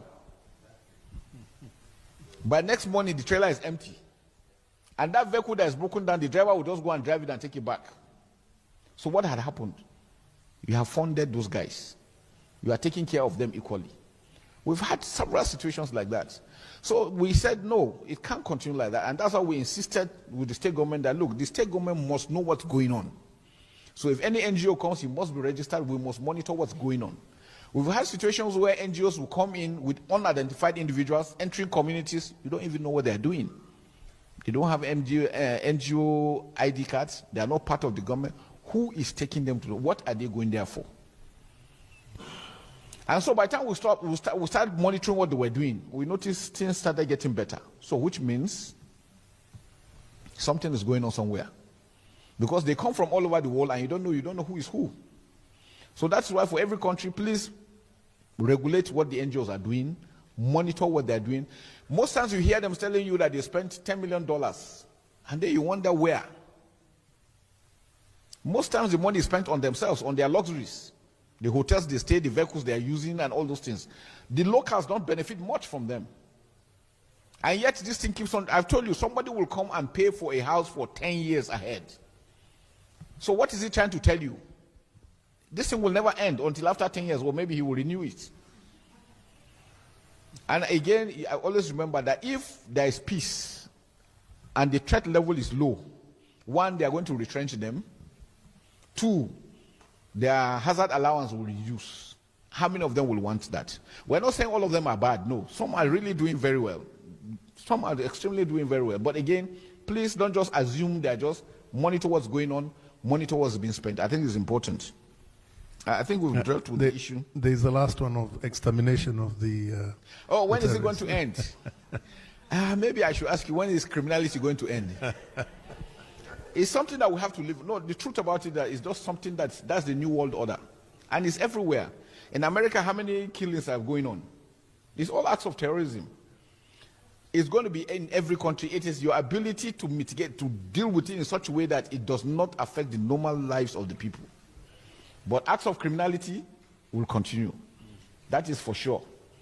Countries that have not had this, please don't allow it start. Whatever it takes, once they start, please nip it immediately in the bud. It's very important. And what does it take? Monitoring. Monitoring is good.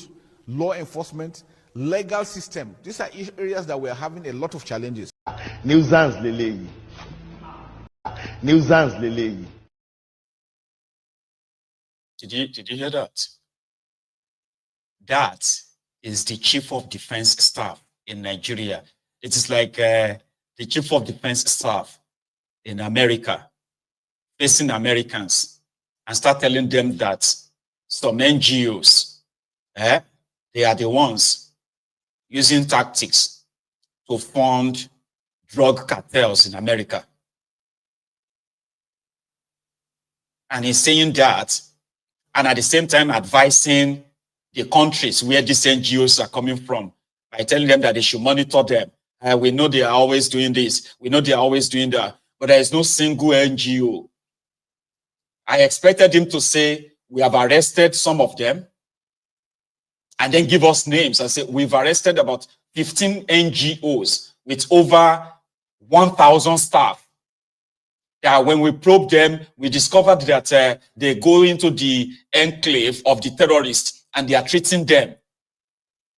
But it is Nigeria. You know, once he said that now, you see people will be like, wow. Can you imagine? Can you imagine this NGO? I know it. I knew it. I knew these Oyibo people. They hate us. I knew them. That is why you see, now only God go save us. So the same way them pay. The man in charge of your defense is holding a microphone and telling you that some NGOs, they are funding terrorism. They are treating terrorists. And they can't give you an example of how many of them they have arrested, tried, or treason against Nigeria. But rather, is asking the countries where they come from to monitor what they are doing. Monitor what they are doing. Nigerians are being kidnapped. Nigerians are being killed. The man paid to keep you safe is telling you that insecurity can never stop. Crime can never stop. Like, what the heck, man? What kind of a country is this? What kind of people are these guys? I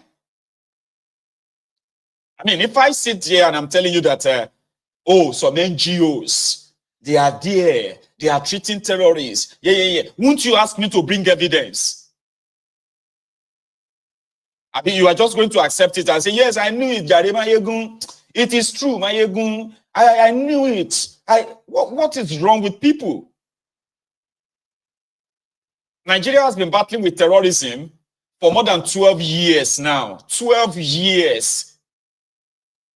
And with the latest figure of those killed in the last 1 year alone, plus the ones we have the record of under Boko Haram, that means nearly 1 million Nigerians have been killed by different kind of terrorists in Nigeria. So if you have, I have said it many times here, right, that we all know that in the areas where this terrorism is so rampant in Nigeria, if you pay attention very well, you will see that they have these mineral resources or they have natural mineral resources or what have you in those communities. And the only way to have access to them, to mine them, is to what? Is to cause insecurity in those places. But if a chief security officer, if somebody who is a chief of defense staff of Nigeria is also on, oh God damn it, man. Nigeria, they finished, man. Honestly, you know, I don't even know how to put it. Our soldiers, they prevent the arrest of illegal miners in Nigeria. Soldiers protecting illegal miners, Chinese illegal miners. So what kind of a country is this? The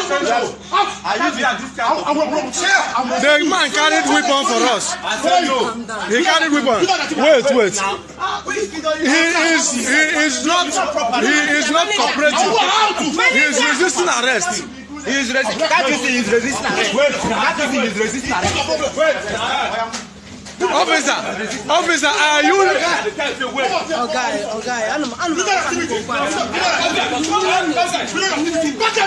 them put them inside. Go down inside the car. Yes, I'm covering him. He should join them. We are going to their state headquarters. I will give you the address. State headquarters of Civil Defense Corps. State headquarters.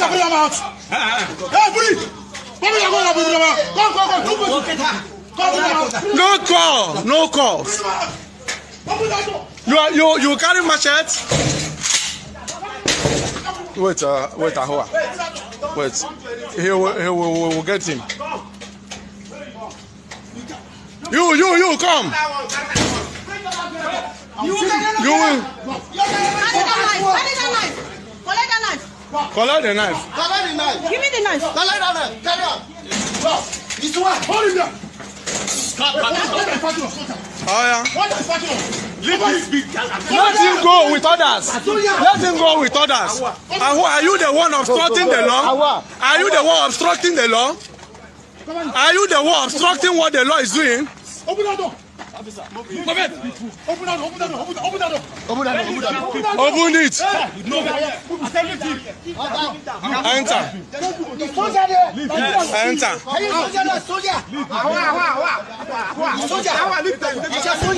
You don't want him to go. You are preventing his arrest. Officer, are you preventing his arrest? Are you preventing his arrest? You are sure of what you are doing. Are you preventing his arrest? Soldier, are you preventing his arrest? He has to go with others.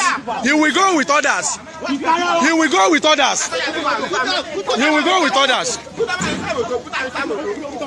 Open the door. Man will leave which people? Is you say man will leave people? Man will leave which people? Man will leave China people to be messing up our community. Which will leave the China people to be messing up our community. And you are the one protecting them. This is court order. Go here. I didn't call you guys. Get out from here. Nonsense. Take this one away from me. No, two of you. Take this one away from me. Leave them. I said, don't take this one away from me. They have respected you. Why? You are violating it. Why? A valid court order that they violated, and we have written petition that they are obstructing with the cause of justice and causing action that can cause community crisis in our community. Why can't they be arrested? Make this one go. See, wait. Officer, we will go together. Let's go together.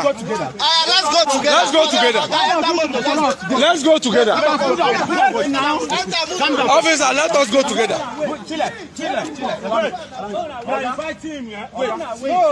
I said, let all of us go together with you. Let's go together. No, let's go together. We are arresting them. I said, we are not inviting. Okay. No problem. Officer, sure you can kill everybody here. Let us go. Okay, if you want to go with them, enter. He's your cousin brother. I can't be and I carry this with you. Enter with them. No. Wait, we're in the first place. I said, let us go together. Enter the car now. When you get to the commandant of the civil defense, you ask him. When you get to him. Where's the invitation letter? Came here. This one we came. We didn't come. We don't just come. We don't just come here. We don't want to go again. We don't want to go again. Let us go. We don't just come here. Let us go to Let us go.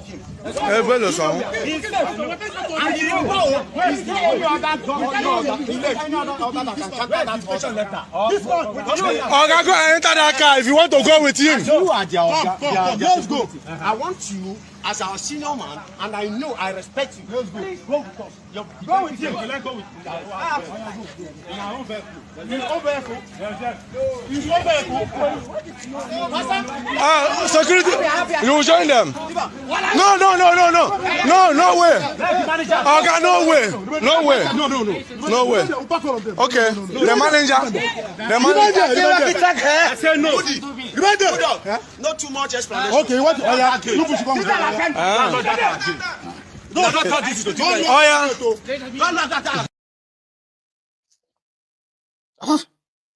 God.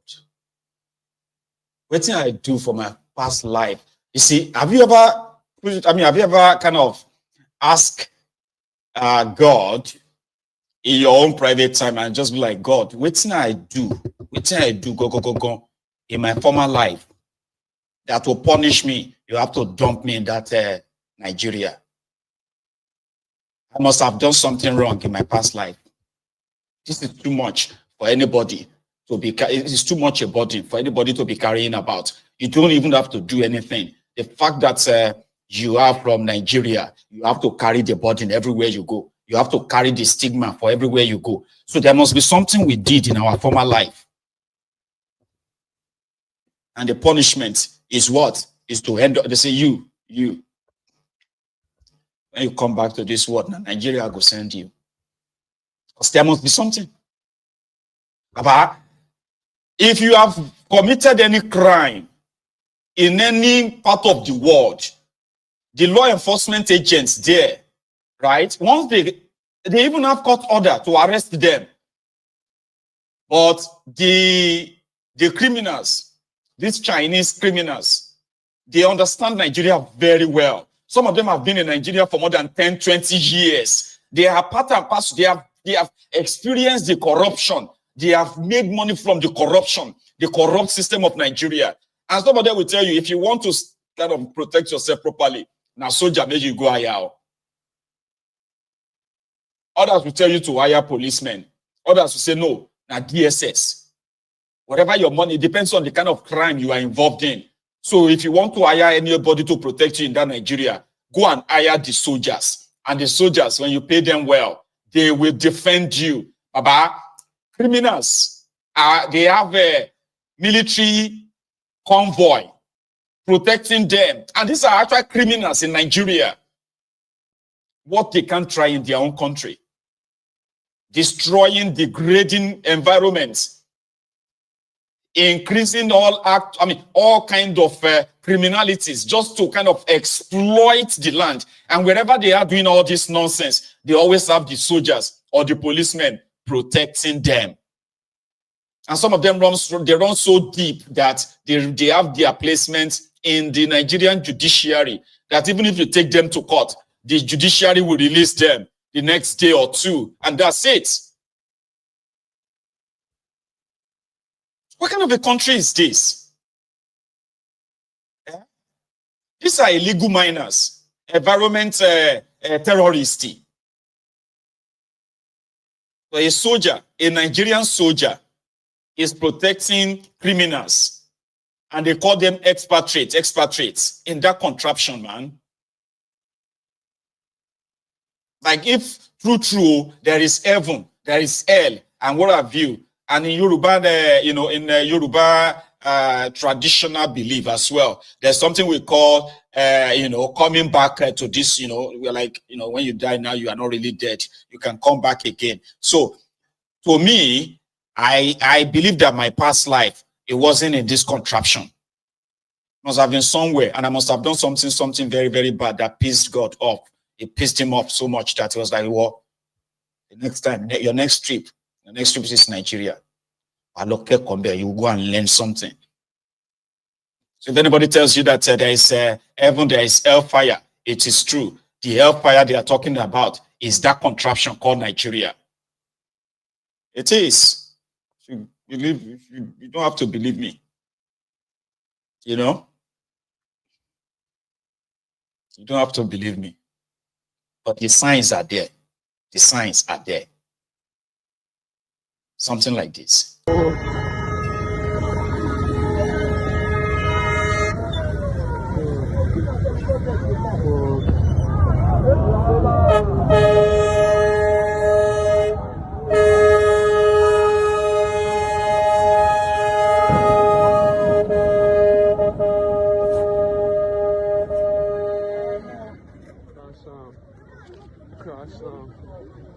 You know this called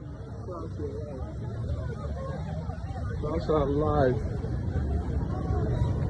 Crash am live.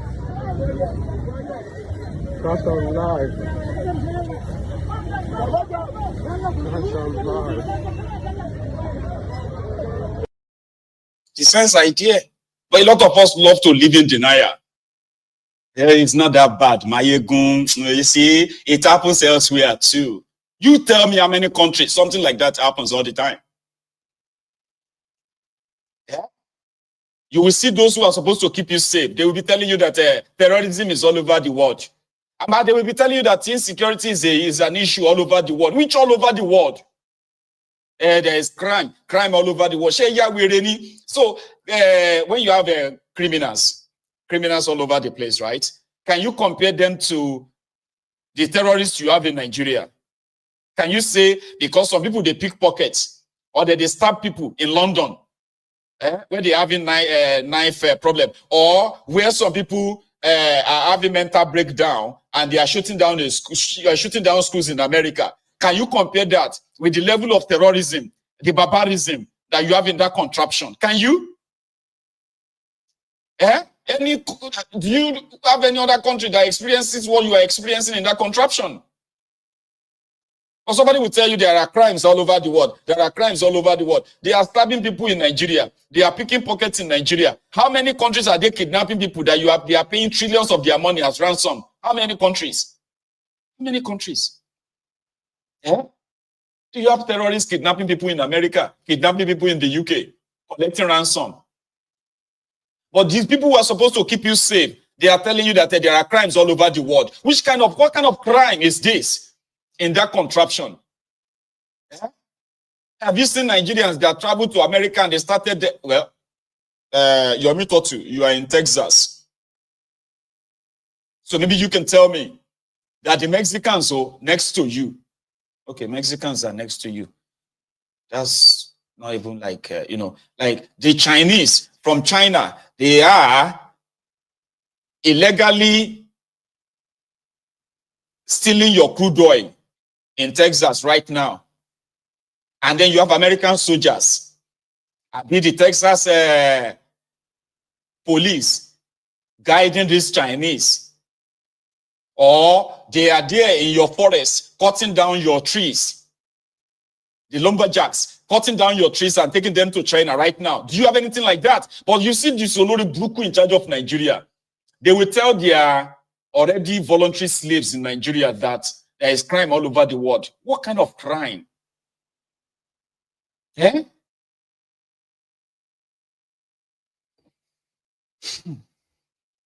Now we have to deal with Sharia.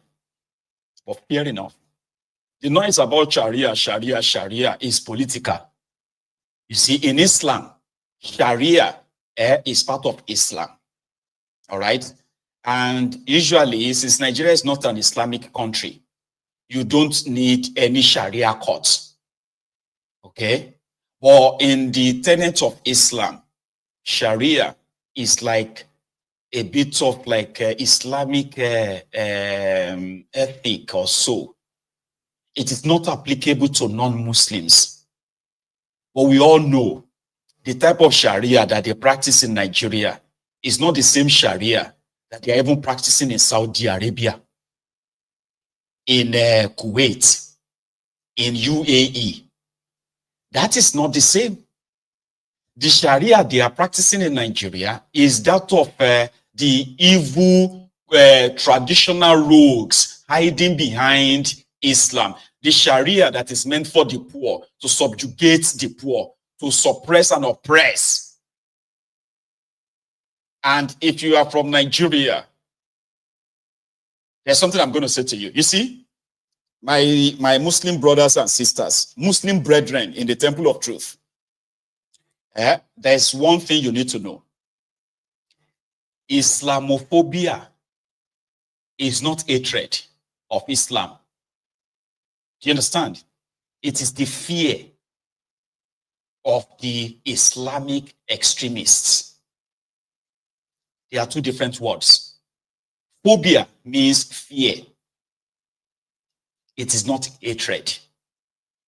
If you have seen what this Olori Bruku jihadists in Nigeria, what they have done in the name of Allah, in the name of Islam, every sensible person has the right. You have every right to be fearful of Islam, unfortunately. Fear is not hate.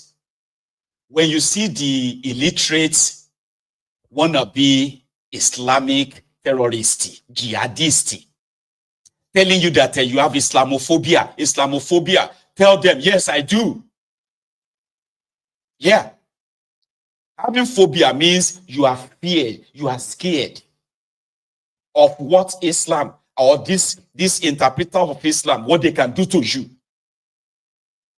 When people say, if you blaspheme against us, it is to stone you to death. You should be fearful of them. If somebody says that if you insult our Muhammad, our prophets, we will kill you, you should be feared. You should be fearful. That's the normal thing. If anybody threatens to kill me because of religion, I will be scared. I will have phobia for that religion. And if you are from Nigeria, instances abound. Do you understand? Don't let anybody gaslight you that you have Islamophobe, you have Islamophobia. Because in the same breath, you have rogues, cowards, who believes that they are fighting for Allah, they are fighting for this, and making it seem like their own God can fight for himself.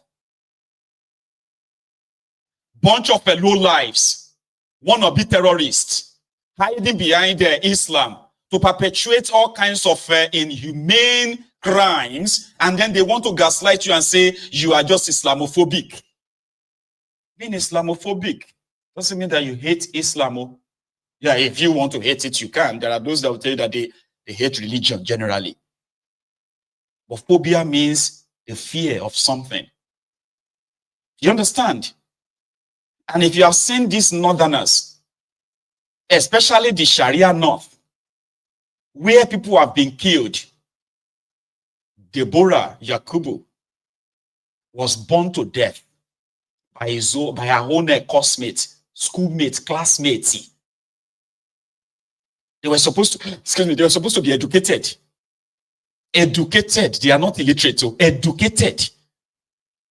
But in the name of Islam, they killed her. And then they burnt her body to ashes. And they screamed, Allahu Akbar, Allahu Akbar, Allahu Akbar. That is what we don't want in Yoruba land. It is not because we don't know that there are some Islamic wannabe jihadists. But in Yoruba land, but we love ourselves enough that Atafao Ati Omole Kewu, you get, in every family in Yoruba land, you are going to see those who are Christians, Muslims, coexisting. And we do not have the temerity, right, to kill anybody in any religion. But we also do have the wannabe jihadisti. Yoruba know they do jihadism, I can tell you.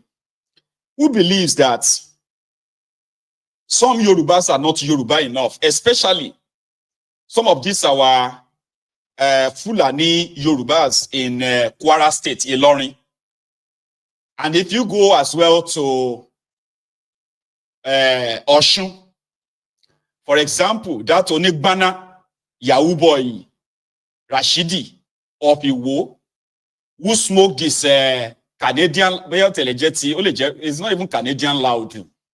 Possibly he smoked Igbo berry grounded weed. I don't know, laced with pentalini, abi cocaine. When he finished the joints, he screamed. He said, "I am not an Oba." He's a king. He was supposed to be a king of the Oluwo of Iwo. When he finished smoking, this is Igbo berry.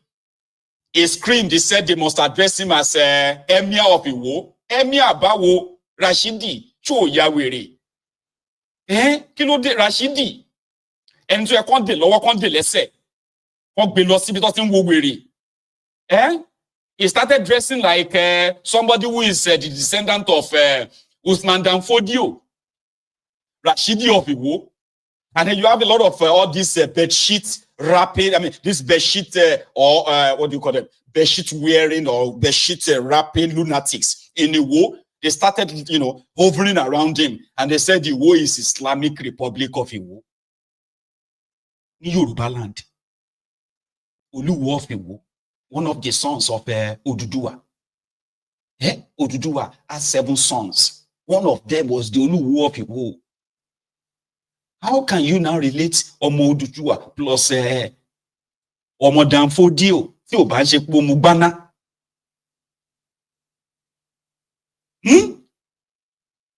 And then others came out and they said they wanted to do what is called a Sharia court in Oyo. Now. And according to one of them, they say, "Oh, you talk about not wanting Sharia in Southwest. You are not even Yoruba." But they don't tell us, say, all of us who rejected their Sharia, we are not full Yoruba. Full Yoruba.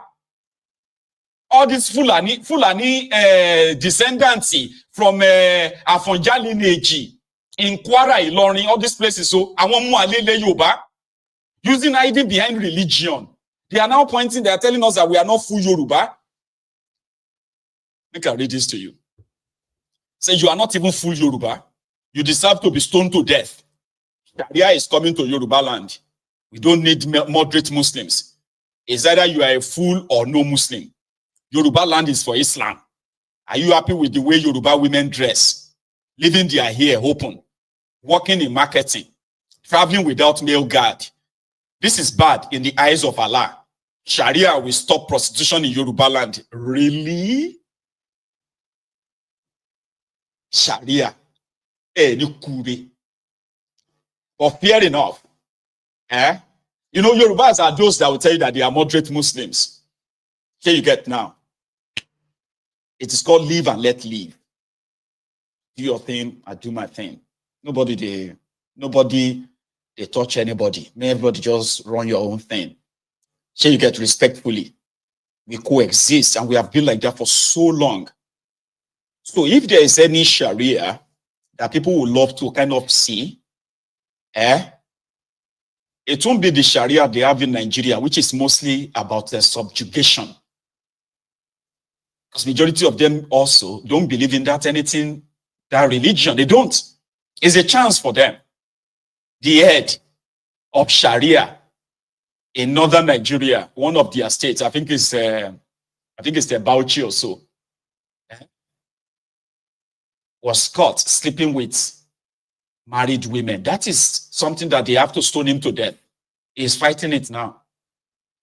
A northern governor, former governor in northern Nigeria, was caught with 2 married women inside the hotel with video evidence. What's happened to Ram? All this Sharia. See, Gandola, the Babangida mobile banking CEO of Kano, the APC, Ebekebe chairman right now, he was caught, talking dollars into his own Babangida. Gandola still get 2 hands. They're supposed to don't chop the 2 hands off. They haven't. So their Sharia is for the poor, and Yoruba rejects it. So we know that there are some part of Yoruba land, here you get now, where some of these fanatics, Islamic fanatics, they are reminding Thiefnubu what he promised them in Sharia North, in their Muslim tickets, so that if they become Muslim tickets, Sharia will be established in Yoruba land, first in Lagos, second in Oyo, and third in Osun, fourth in Ogun State. They are not touching Ekiti and Ondo. And we have millions of Yorubas in Ekiti and Ondo. So they will probably see them as, you know, in Yoruba land, in, what you call this religious balancing. Some will tell you that it is half, it is not. But we know we have those from, especially from the northern part of Yoruba land.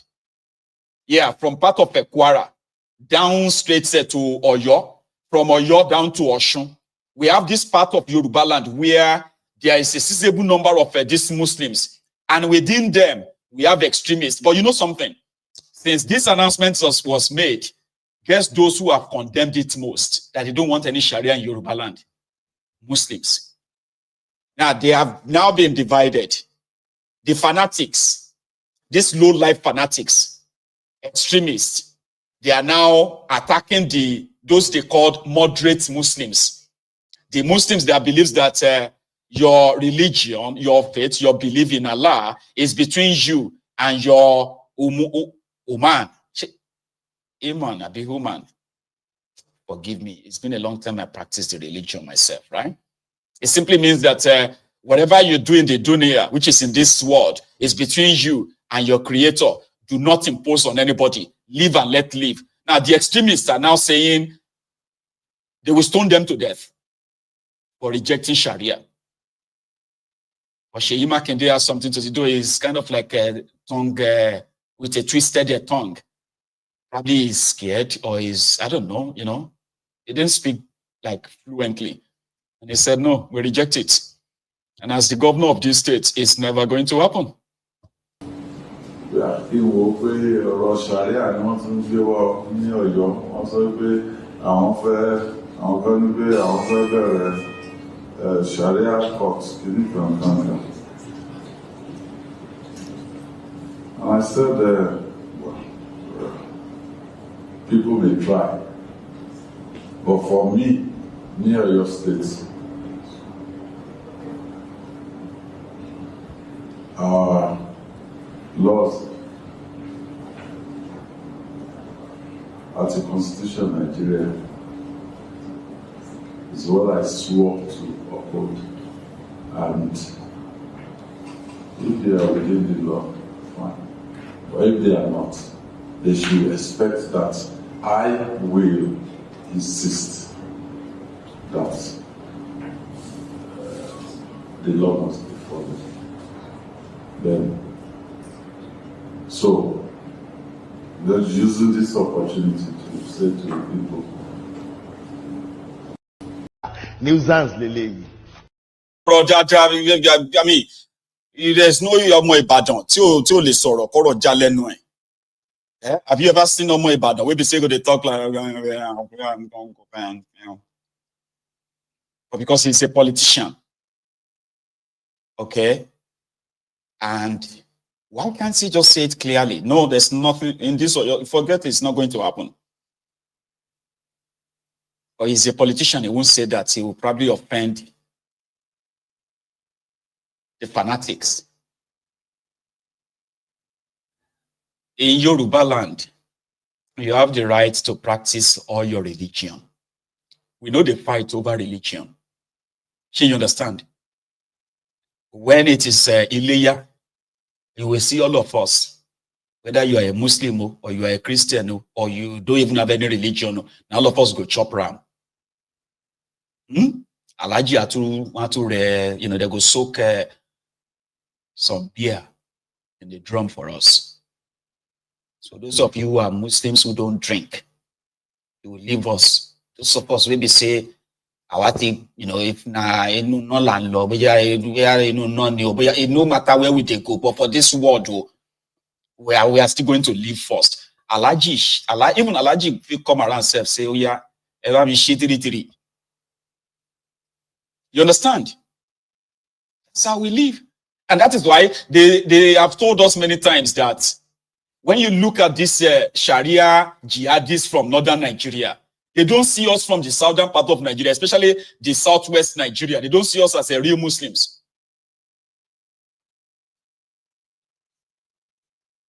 Because to them, they are not to drink alcohol. I mean, hypocrisy.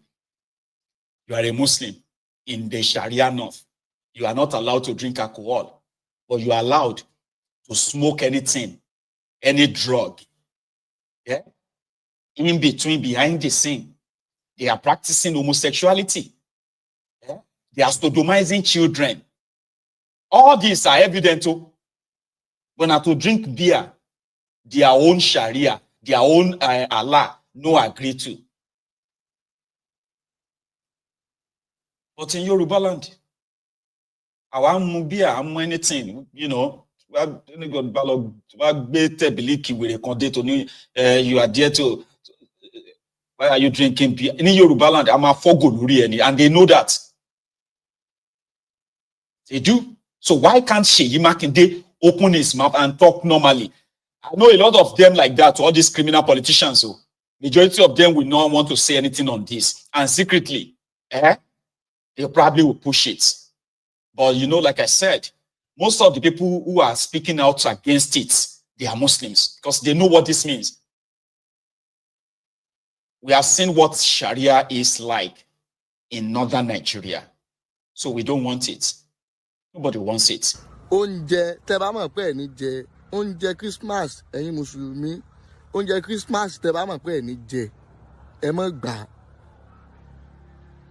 Ẹ reject ẹ fún Mùsùlùmí tó bá rí pé sí òun múmú láyé òun tó dẹ̀ mọ̀ pé ó fẹ́ jẹ oúnjẹ Christmas àbí oúnjẹ New Year, reject ẹ lẹ́ẹ̀kan náà wípé o kì í jẹ. Ṣùgbọ́n kó wá gbọ́ oúnjẹ kó lọ́ mọ̀ dá sórí àtàn kó lọ́ mọ̀ dànù orí ibú ni o, nǹkan tí ò dáa ni o, ó yẹ ká bára wa sọ̀rọ̀ o, nǹkan tí ò dáa rárá ni. Báwa bá ṣe lè yá ẹ̀yin expect kẹ́ ṣe sàárà fún wọn, kẹ́ gbóúnjẹ fún wọn, kẹ́ gbẹ́ran fún wọn, káwọn gbà. Ṣùgbọ́n báwa bá ṣe tọ̀dọ̀ wọn ẹ̀yin ò lẹ́yìn ò lè jẹ́, tó bá wá ní jẹ́ dá padà fún wọn, ipò kì í jẹ́. Má lọ máa waste oúnjẹ dákun. Fún gbogbo ẹ̀yin tẹ́ ń rí ègbé sáà lè jẹ́, sáà lè jẹ oúnjẹ Christmas àbá lè jẹ́, ìyàpẹ̀nu wà ń bẹ̀. Ìyàpẹ̀nu wà ń bẹ̀. Bó bá wù ọ́ o lè jẹ́. Èyí ò dín ẹ̀sìn ẹ̀ kù, kò dín kù. Ìwọ tó bá rí pé bí ń pa ọ́ jẹ́, kò dín ọ lẹ́sìn kù. Nígbà tí ò kì í ṣe pé wọ́n fẹ́ fi convert ẹ, igbó rẹ̀ o ti di Christian, jẹ́ kò sí láì fi ń bẹ̀. Bó bá gbé wá fèmí náà, èmi náà máìndì, ó ti yọ sáà má fẹ́ lẹ́dẹ̀ sí i. Dákun, má fẹ́ lẹ́dẹ̀ sórí ráìsì fún mi. Wọ́n sì fàájà sórí ráìsì fún mi. Dákun, ò ní ṣòfò. Máa salam. Oúnjẹ. Isalam, Afami. Sorry if you don't understand Yoruba. That young man is telling the Muslims who are asking, are they allowed to eat Christmas rice? Please, if they give you Christmas rice, if you don't want to eat it, don't collect it. Don't collect any food and you go and bin it. Here you get. If you know that you don't want to eat Christmas rice, don't collect it. But as for me, could this Islamuku, it no affect your belief, it no affect anything. The only thing is, Mokuna no add pork or dog. Everything else, aman jeo.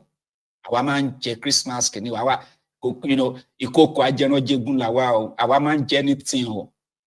The only thing, just don't add pork or dog meat. Everything else, ma salam. And when they say ma salam, you say be salam. Don't bring your Sharia to Yoruba land, though. Don't. You would have to go and try again and again.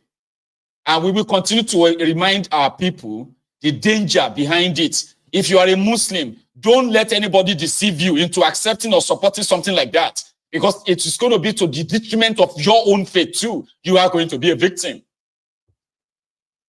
The purpose is not to induct good behavior. No. It's basically, political. We have seen them. They have done it in other places. It doesn't bring any progress at all. It's not about any progress. It's not about any development. It's not about anything. When you hear them say they will bring it, they will force it on you, that alone tells you that it is nothing good. The proponents, those who are proposing that they are more evil, they are just a bunch of cowards hiding behind religion. So you get, they believe they can hide behind religion to make themselves feel important, feel powerful. As for the criminal politicians, all they want is power. They want power, and whatever can guarantee it, they are fine with it because they know they will never be affected. They know. So as a Yoruba man, and you as Yoruba watching me, if you're a true Yoruba or more core Yoruba, you will never let anybody deceive you into believing that their Sharia is for your good. Why do you want to practice Sharia in a place where majority of us are not Muslims? And they are telling you that it is not for others. It is only for Muslims, but it's a lie. The people they have killed up north, they are non-Muslims. People that these terrorists have killed up north, in the name of blasphemy, in the name of Allah, in the name of this and that, they are not Muslims. They are Christians. So they told them up north, they said Sharia is not for, see, normally, right, Sharia does not allow drinking alcohol. And because of this, up north, these Isba police guys, they are proud of destroying multi-million naira businesses, alcohol businesses, and they're happy. So if you allow them in Yoruba land, they will bring economic destruction, economic ruins. Northern Nigeria is the poorest part of Nigeria today. Is the poorest. So they cannot jump the middle belt and begin to bring their Sharia to Yoruba land because the middle belters have rejected it too. Long time ago, they killed Fodio. Do you know that? Yeah, they killed Fodio. That terrorist Fodio. Now the middle belters kill him. You know that poisoned arrow. Ask the director Scott. If you don't read down for your history, it's Tiffy. And then kill Fodio. That is why the Fodio descendants have been doing everything they can to try to see if they can actually break that middle belt. Because once they break the middle belters are like the shield for the rest of us in the south. In case if you don't know, now the middle belters, they shield us. Because there are willing criminals, there are willing jihadists and terrorists in the southern part of Nigeria, especially in Yoruba land. In the name of religion, they always see themselves as northerners because they are Muslims, they claim. This is the extremists among us too. Now middle belt, they save all of us. All of Fodio, that's why they don't like them. Fodio, whether they tell you say their father, their grandfather, the great grandfather of our Olupa, the terrorists, walk panic, middle belt, lot in ni offer, what offer. Kò make kọjá Tiffy Clorukwe Hill, the Benue. And from the injury of that war, na he kill him.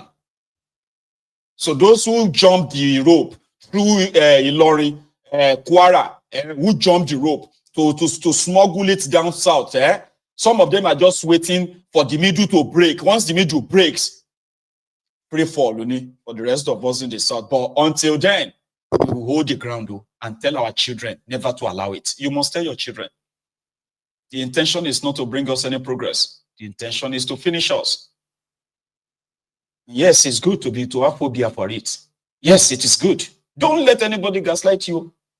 Islamophobia. You are just Islamophobic. Yeah, yes, I am. I am afraid of your type of Islam. I have been living with Muslims in my family. Majority of my family too. I would say majority, but so many members of my family, they are Muslims. My own very good big brother, uncle, Abo, is a devoted Muslim. You understand? And he won't support anything Sharia. Sharia will reward Koshidano.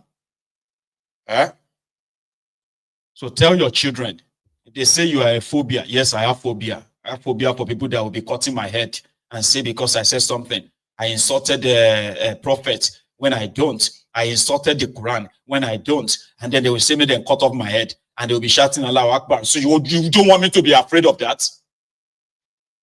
Yeah? All those beautiful, beautiful Yoruba women. Eh? Somebody will now say, their open here is making him a sin, so they should cover. So she pay for any in the Yoruba. Okuma surplus in you. I tell you, like the body man surplus in you. So we are going to continue to enlighten our people, and yes, you must resist it. So this afternoon, the Olori Brukus that put this out, they have decided that okay, you know what? Maybe it's the wrong time. We'll do it some other time. They have postponed this inauguration now. They don't want to do this anymore. They don't want to do the inauguration ceremony of Sharia court in your town and its environment. They don't postpone now indefinitely, which means until further notice. Anytime they bring it up again, right? You see, one thing about them is that they believe that they can be very patient, like they can take their time. You get that now? Like maybe one day, an Islamic person, extremist like them, will be the governor. And once he becomes the governor, they will push it again. But when they push it again, we will also react again. Emerson, don't sleep on it. Oh. Do not sleep on it. Thank you very much, Totu. By the way, sorry guys that I'm not taking calls tonight. It's because I've got loads to share with us. And, you know, I think this is good, isn't it? Like, you okay for us to keep having this chat until our time runs out, right? It's all right. All right, good. So, if they bring you unje Christmas, everything is expensive now, don't collect any food and throw it away. Sure, you get just tell them that you don't want it if you know you are not going to eat it. Yeah, because if you waste food, sure you get now. So please, and if you know that you are going to eat it, collect it. Because go buy anything, just don't eat pork, because that one is something, right? And don't eat dog meat. You know, Ondo people they chop dog. Not be only Calabar people they chop dog. Ondo people they chop dog. You understand now? Locally is what is called in Ondo. And if you are in Ondo State and they serve you Christmas food and you are a Muslim, you know what I mean? Just tell them, I know they chop locally, I know they chop dog meat. So everything else is halal. You know, dog meat, pork meat, they are haram. Don't eat that if you are a Muslim. For others, they are halal. Chop ham. Allah self go understand. Do you understand? Don't let anybody use religion to wink you and turn you to an idiot for their own sake. That's called mind control game. Don't let that happen. All right? All right.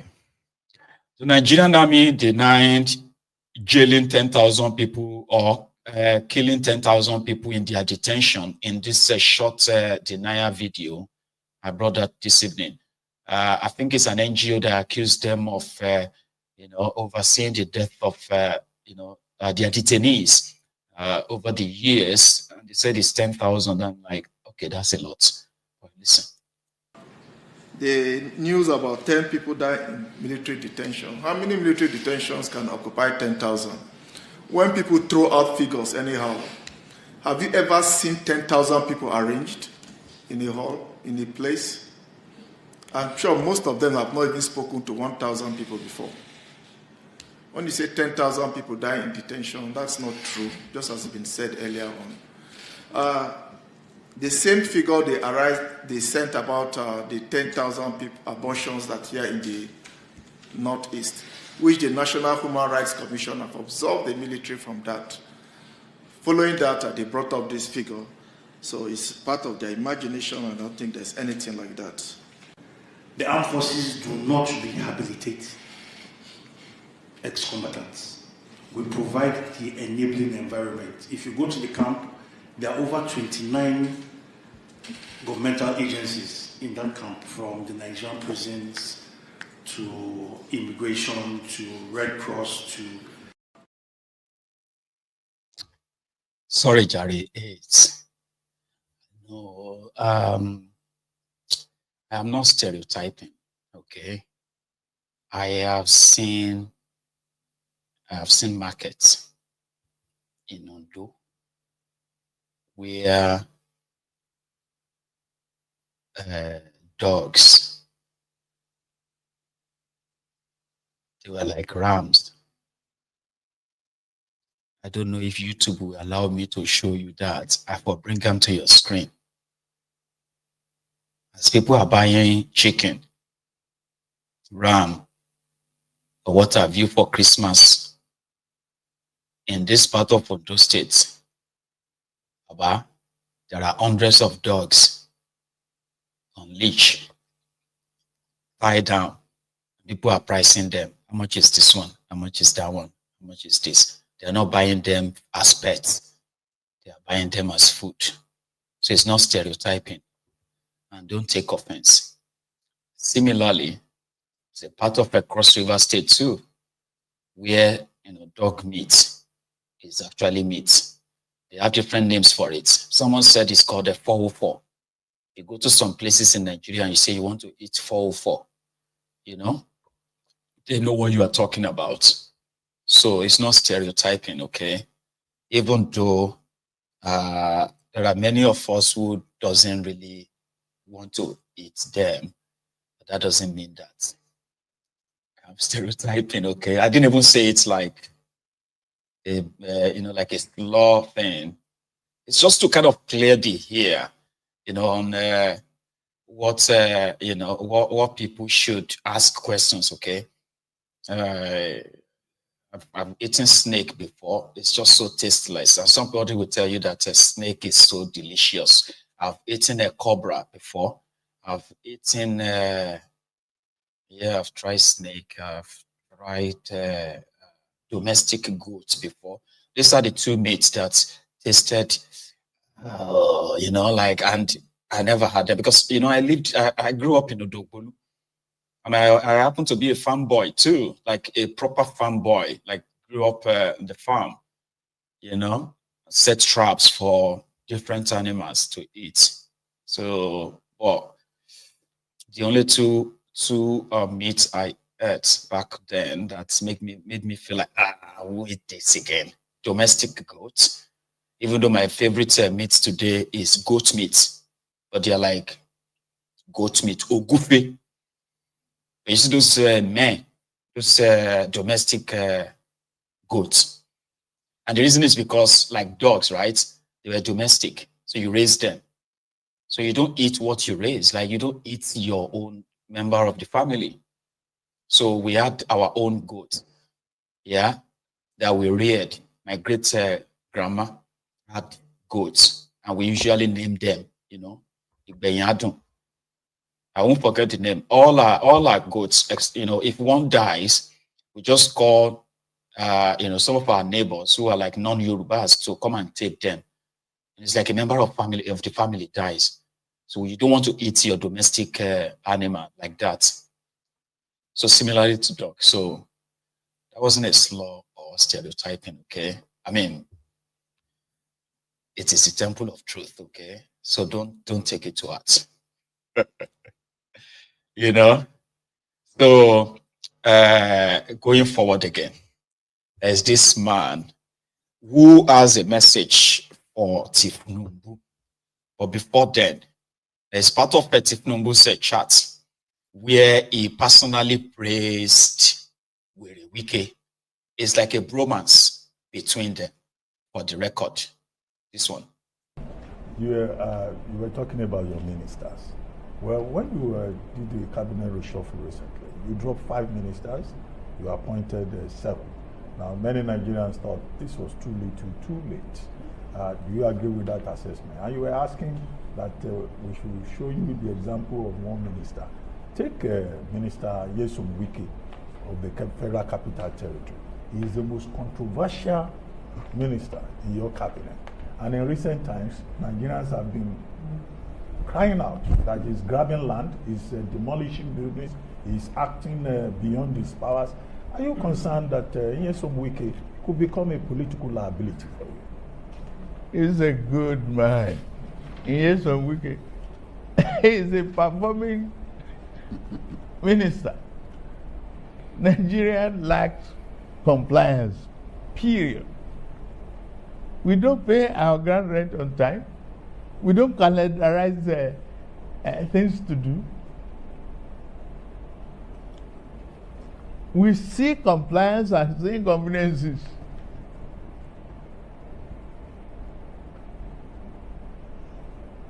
I doff my hat for him. But the cabinet. It is smoke Igbo. It is taking them. I don't hear everything with the Wike is doing as the sanction or the approval of Thiefnubu. Did you see that? Yes, sir, Wike. I drove my heart for him. 2025, Magbono. If you get land for Abuja, where you never develop, or you get house for Abuja, I mean, I'm not a property advisor. You better sell them now. Cut your losses and get out of the place. In 2025, the entire media is going to be saturated with the news of more lands grabbed, more properties to be demolished. Because to Were Wike, if he says your document is fake, it is fake. If he calls you a land grabber, you are a land grabber. That you have been there for 40 years, 50 years, Baba, but that's enough. When Were Wike visits, comes around, that's it. I just thought I should add that before we call it a night. But you see, this man, he usually address his followers in Hausa. But I said, the shege don't choke him. He had to say this in English. Let me manage him. This is for Thiefnubu, by the way. The old voting system where you will have your ballot paper in your room and continue to print it. It can't work, Oga President. It will not work. You say 6 years tenure, it no work. Tax, it no work. Food is expensive. You know you are not winning. You know you are not winning. Look at what happened in Ghana. Let's take example of Ghana. If they win, you just say you congratulate them. I have some of your supporters say you are not like Jonathan. We will win you and you will go. We will win you and you will go. And that voting will go for Viva. Nobody will force us for any voting. We are not monarch and we are not under your distance. We vote you to rule us for the 4 years. Nobody will go for 6 years and nobody will carry that back to that ballot paper where you will carry it, go Lagos in your house, continue to print it. You say you win election. No way, Oga. Nobody can force us that thing. We don't afraid of anybody, but only we can respect. Me, I can only respect, but we can't fear, and we continue educating our people to know. Nobody will take us this thing. Let the law let them take it to National Assembly to back us by Viva, not by the other cat where you just carry it and vote. We cannot go back to that system again. Why don't you go forward? Every day we are reversing. Why? Why don't you go forward, Oga? Mr. President, if they vote you, you say, well, we had that you have supported say you are not a Jonathan. If they vote you, you will say no. This will, 2027, you will see it. One will vote you out, say you will not go, make we see. You will go. If they vote you out, you will go. If you win, you win. We know why you can win. You cannot, we will not pray. Me, Gololo, I not pray for God, make you win. If I want pray, make I die. I know what make you win. Because I vote you, I work for you, and I see how you take us from the north. So, north and east and south, we will present our vote to the spirit candidate that can flog you hands down. We don't need it. Even the south was no vote. It's not only 6 states. Kano and Kaduna covered the whole of their vote. So we are going for one candidate now. The east and south are not. We are grouping and we are campaigning and they have understand where we are going. That is where we are going, Oga. And if you vote, you say you are not going, I'll make you see. They vote. If you not they vote, you come out. You win election, and that's why you be a president. And then the win, you say you are not a Jonathan, you can't go. You will go if you lose, Oga. You will go. You don't pass. Everybody have his own right to speak. You will go. Human right. If somebody talk, you will arrest him. If you charge him to court, you give him terrorists. Anybody talk about the government are terrorists. If you not talk, now good man, Oga. Please, this is democrat. As you say, you are the one who fight soldier. Is that how you fight the soldier? You fight the soldier to bring democrat, but you come as a monarch. You come as a detector. You want to use one party system. It can't work. Even if you destroy PDP, you destroy MPP, you destroy Labour, there's another party. We can carry any party. But I'm still in APC. Tulwala here say they give you ticket. That day, I drove from the motor. From there, because I will not vote you. And we will come.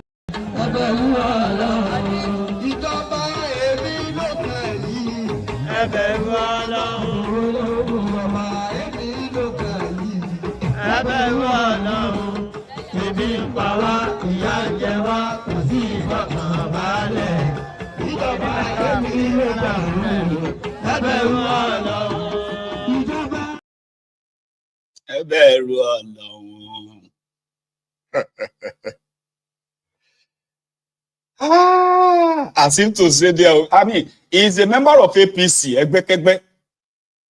Here you get now. Goro you abina gogoro. You know, he's telling himself that maybe there will be an election. There will be no election, man. I mean, I'm not using a reverse psychology on you, okay? If Thiefnubu could play the system around the incompetent terrorist Bokwari, that even as much as they tried to stop him, what did they do? He built a fence around them.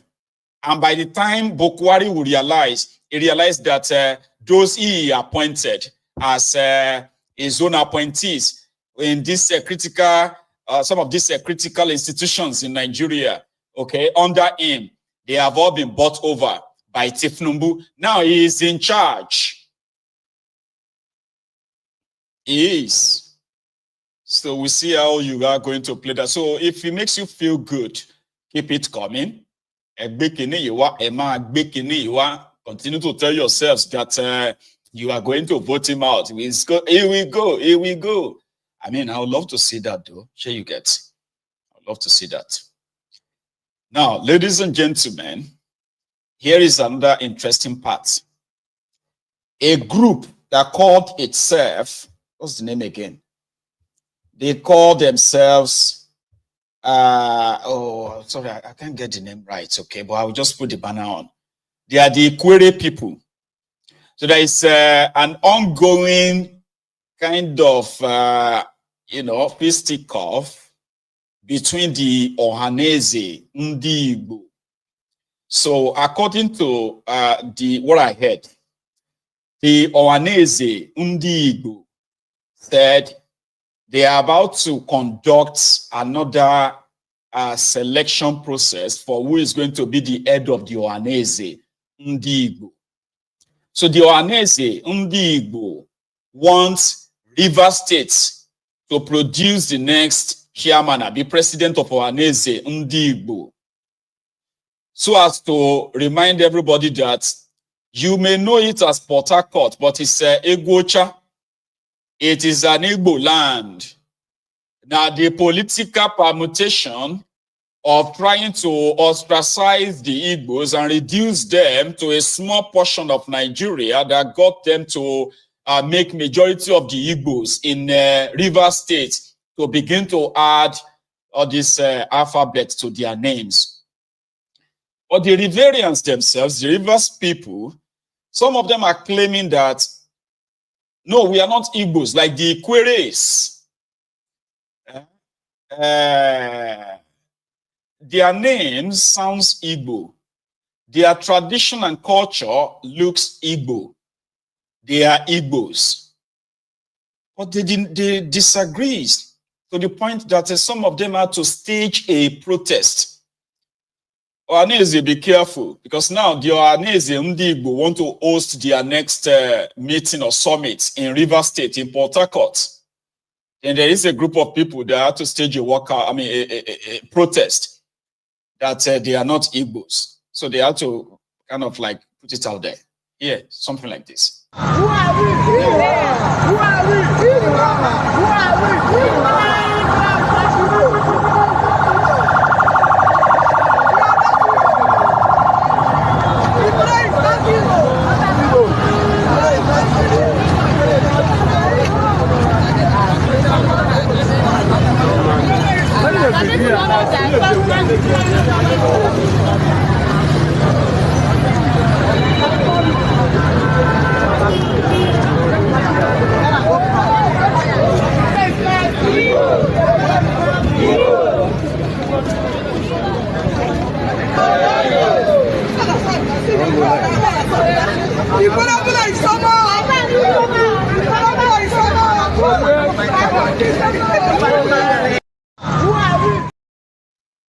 you know, this is the problem of identity crisis and the fallout of the Nigerian genocidal war. The man that they named the city after, Harcourt, Lord Harcourt, a supposed resident colonialist representative who opened what became the Port Harcourt today, the port there, for the easy transportation of all of the palm oil and whatever they took from the hinterland of the eastern part of Nigeria, okay, that they brought it to the United Kingdom during the colonial era. So the man that started the port there, they didn't believe it's going to become a city that it is today, and it is historically Igbo land. But after the Nigeria genocidal war, called the Civil War, and the stuff that happened during the Civil War that made a lot of people so quickly change their names, try to tweak their history and all of that, so that they can be protected from whatever the owners of Nigeria had in mind against the Igbos. So now we have people, we have generations that are now battling with identity crisis.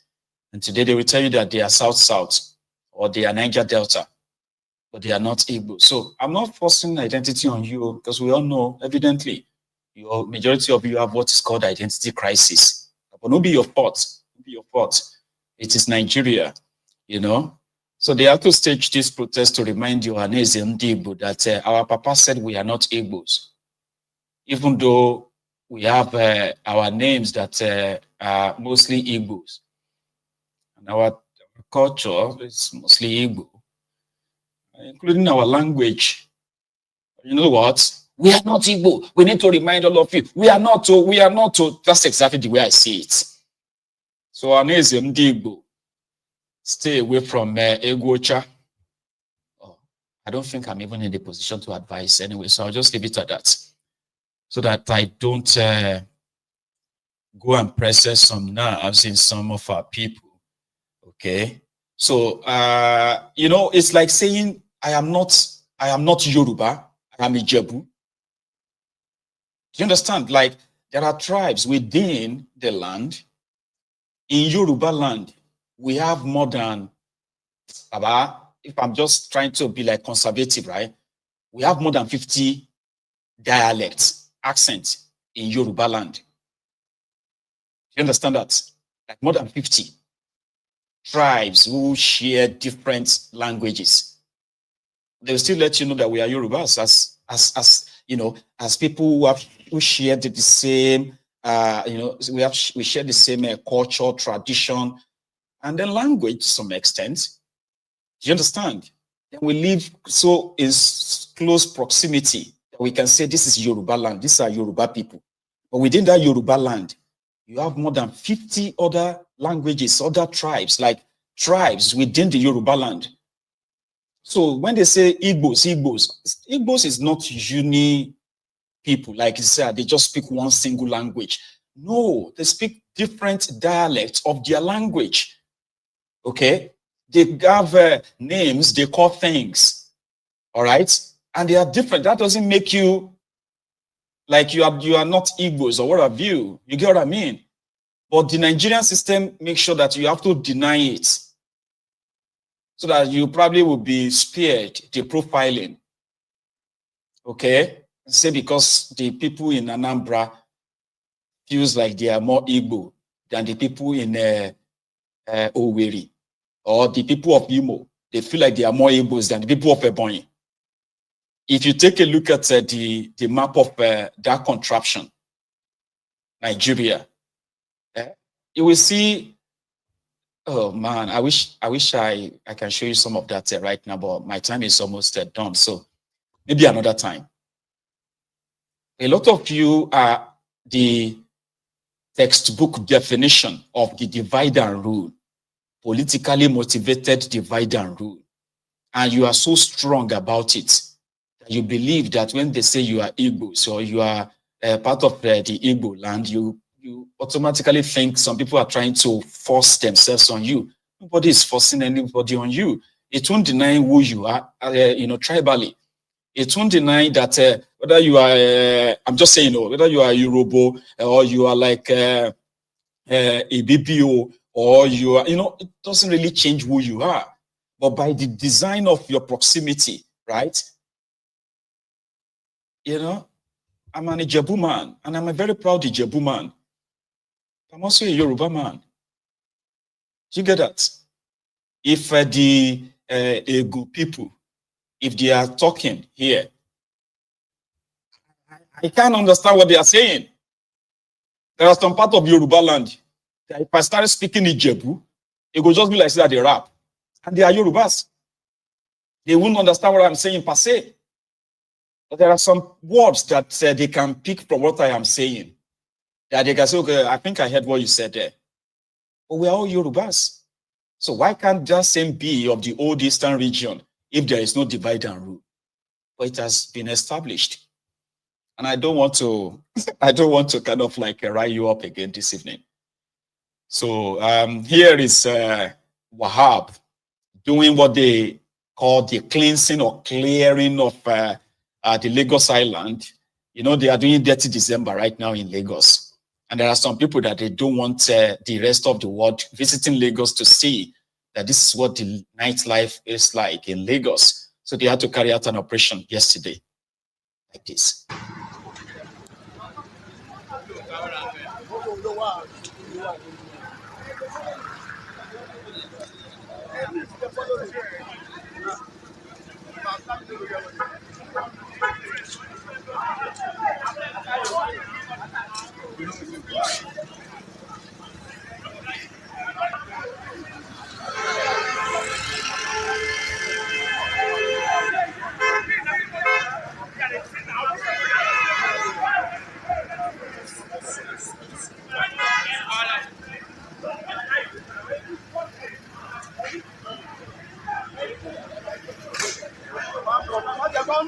I don't care. What did I do now?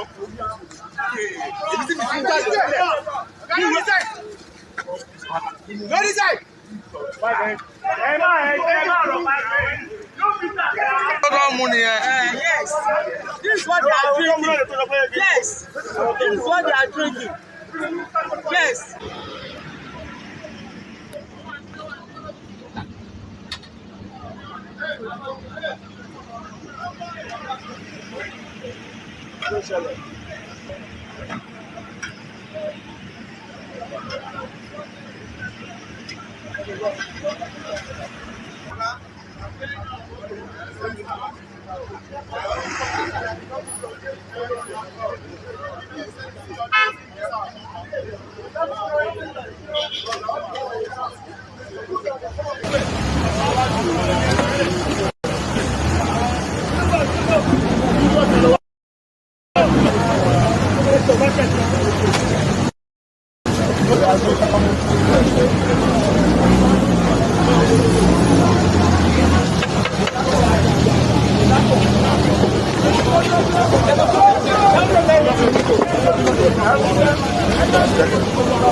Nuru, wọ́n máa dúró síwájú kámẹ́rà.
Our criminals mark all everywhere, man. 2025.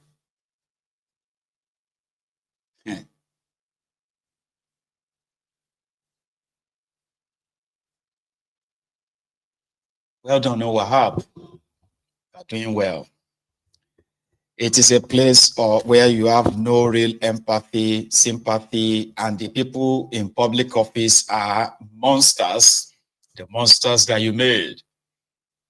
That's what we saw in Lagos. Because, I mean, a lot of people are visiting Lagos right now, dirty December. There are some things they do not want them to see. But the real Lagos that we all know, where anything goes. All right? You know, they should let the world see it. Because the real plan or the real planning for a developed city, a mega city, requires the provision of amenities, you know, infrastructures to accommodate all and sundry. But they don't have that in Lagos. If you dare provide any for yourself, right, they will let you run it for a while, extort you if they have to. And then for the time of show off, like when after elections, you know, then they will come for you. Nigeria is a place where politicians will share Okada as empowerment. They will give you bikes. They will give you all this stuff, right? They will even build you kiosks, okay? Or after the election, then they will tell you you are violating their city plan, and they would come for you, confiscate your bikes, and put you in prison until the next election is near. And then they repeat it again and again and again, without actually providing the infrastructures to take in all of this. So finally, it is not the only people. I'm saying it's not just those who are you know, out there, like those you can say unlettered people, illiterate, that are acting like mad people, including the literate ones. Imagine what happened inside the University of Abuja yesterday. What was that? The professors in the university, they said they were having a meeting, a Senate meeting, kind of like they were having Senate meeting at the University of Abuja.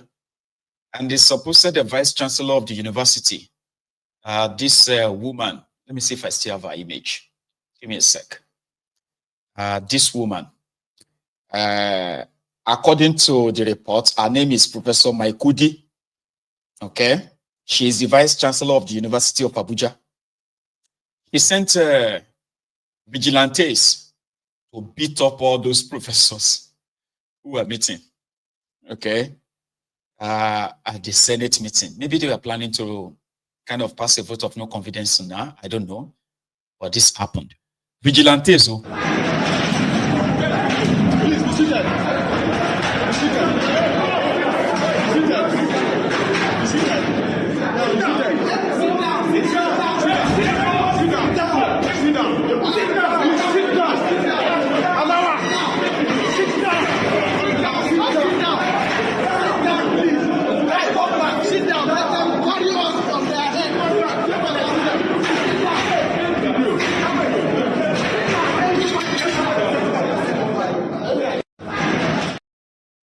Olopamako everybody.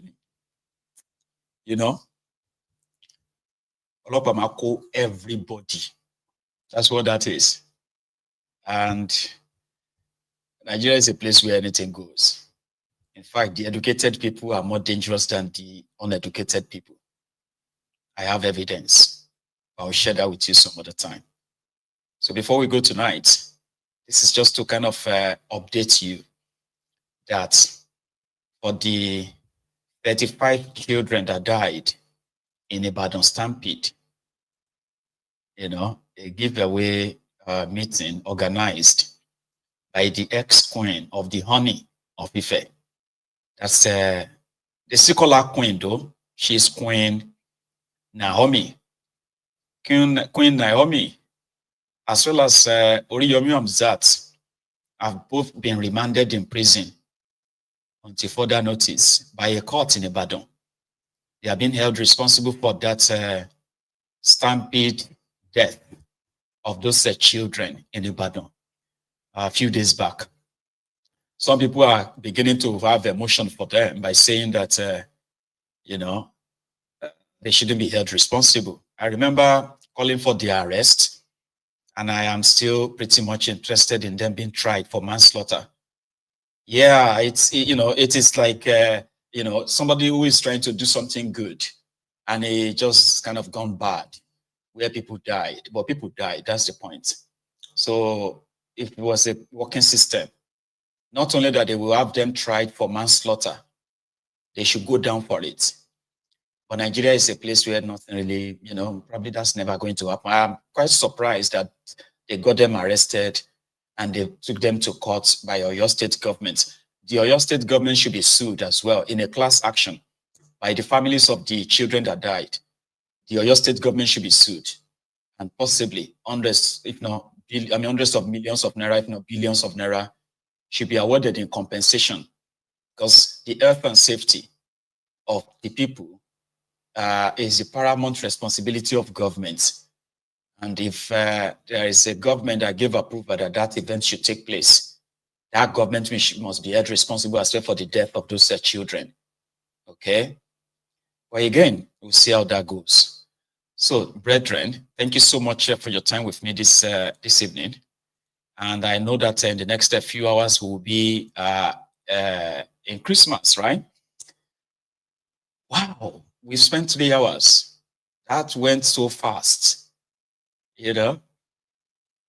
And there was never a dull moment in the whole thing. Like, I could still go on for like another hour. But that would be excessive, all right?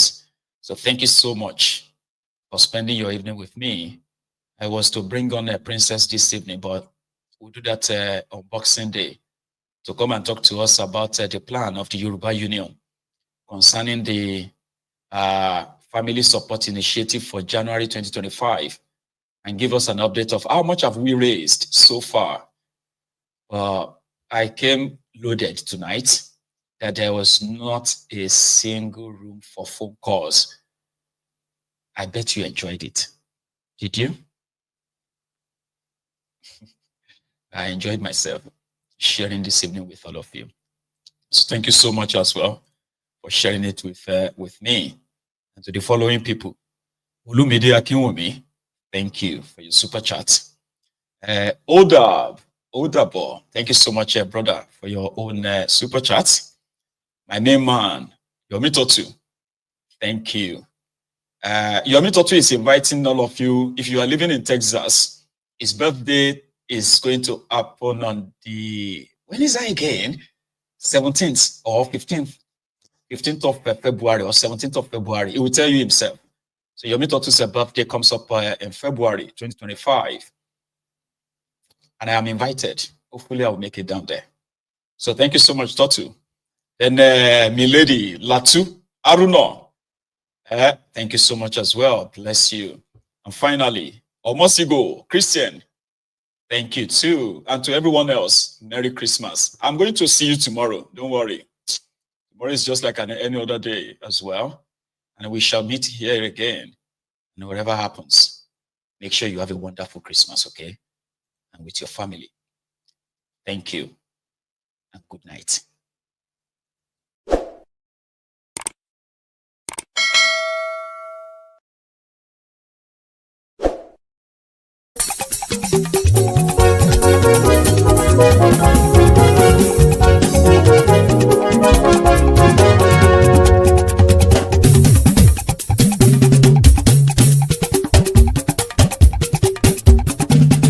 Máyégún làwa mọ̀ làmọ̀ tó dódòdó.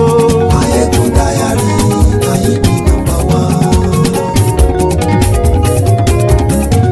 Máyégún làwa mọ̀ làmọ̀ tó dódòdó. Máyégún Diary Nayibi number one. Máyégún ti dé o ọ̀rẹ́ ará ìlú. Máyégún Diary Nayibi number one. Lórí Facebook lórí YouTube. Máyégún Diary Nayibi number one. Gbogbo bó ṣe ń lọ ni Máyégún já wa sí. Máyégún Diary Nayibi number one. Àṣírí ọ̀jẹ̀lú kì í bò níbẹ̀ o. Máyégún Diary Nayibi number one. Bó bá ṣe eré àní Máyégún máa wí. Máyégún Diary Nayibi number one. Ó sì tún ṣe eré wàá gbọ́ níbẹ̀ o. Máyégún Diary Nayibi number one. Máyégún Diary politico. Máyégún Diary Nayibi number one. Godfatherism kò sí lọ́rọ̀ Máyégún. Máyégún Diary Nayibi number one. Ẹ farabalẹ̀ sẹ́ o kẹgọ́rọ̀ lẹ́nu o. Máyégún Diary Nayibi number one. Àní Máyégún làwa mọ̀ tó dódòdó. Máyégún Diary Nayibi number one.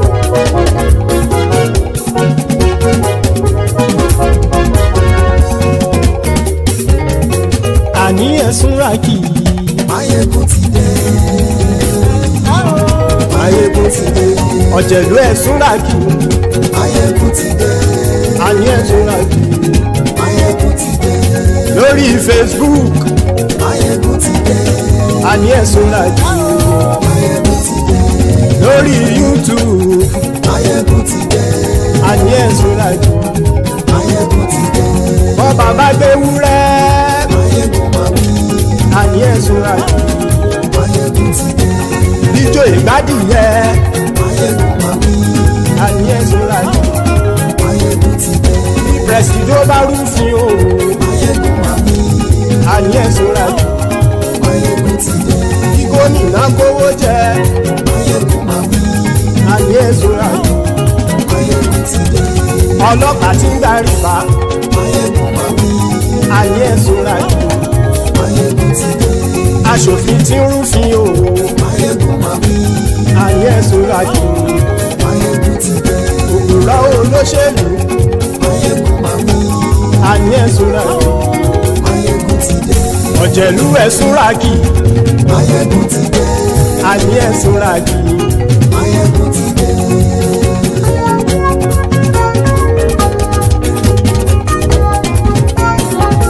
Máyégún ti dé. Gbogbo ọ̀jẹ̀lú ẹ̀sùn ràkì. Máyégún ti dé. Gbogbo ọ̀jẹ̀lú ẹ̀sùn ràkì. Ṣùgbọ́n ní bá ti ṣe èyí tó yẹ kí wọ́n ṣe, ọmọ bá dèrò ní fi wọ́n níran o. Máyégún ti dé. Gbogbo ọ̀jẹ̀lú ẹ̀sùn ràkì. Máyégún ti dé. Gbogbo ọ̀jẹ̀lú ẹ̀sùn ràkì. Ṣùgbọ́n ní bá ti ṣe yìí tó yẹ kí wọ́n ṣe, ọmọ bá dẹ́rọ̀ ò ní fi wọ́n níran. Wọ́n fowó bẹ́ẹ̀ o. Máyégún ó sọ pé wọ́n ò fẹ́ bẹ̀. Wọ́n fowó bẹ́ẹ̀. Máyégún ó sọ pé wọ́n ò fẹ́ bẹ̀. Oníkanṣá ti ṣe yìí tó yẹ kí wọ́n ṣe fáwọn ará ìlú tó gbé wọn débẹ̀ o. Máyégún ti dé. Gbogbo ọ̀jẹ̀lú ẹ̀sùn ràkì. Máyégún ti dé.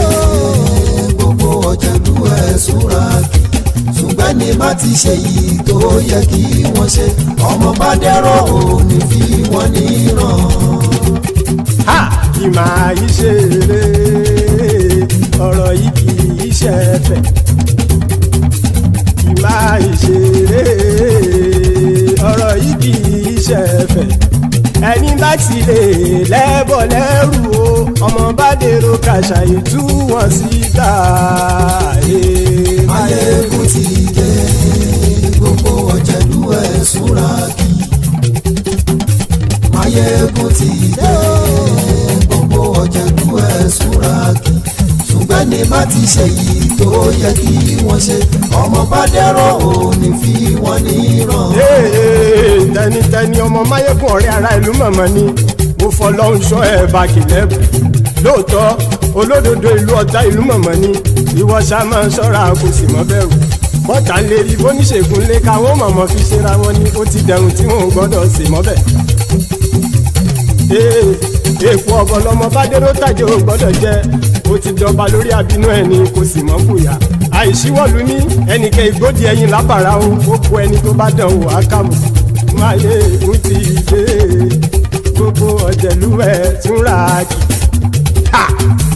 máyé ègún ti dé gbogbo ọ̀jẹ̀lúwẹ̀ tún ra kì o ẹni bá ti ṣe yìí tó yẹ kí wọ́n ṣe ọmọ bá dèrò òní fi wọ́n níran o. máyé ègún ti dé gbogbo ọ̀jẹ̀lúwẹ̀ tún ra kì máyé ègún ti dé gbogbo ọ̀jẹ̀lúwẹ̀ tún ra kì ṣùgbọ́n ní bá ti ṣe yìí tó yẹ kí wọ́n ṣe ọmọ bá dẹ́rọ̀ ò ní fi wọ́n níran.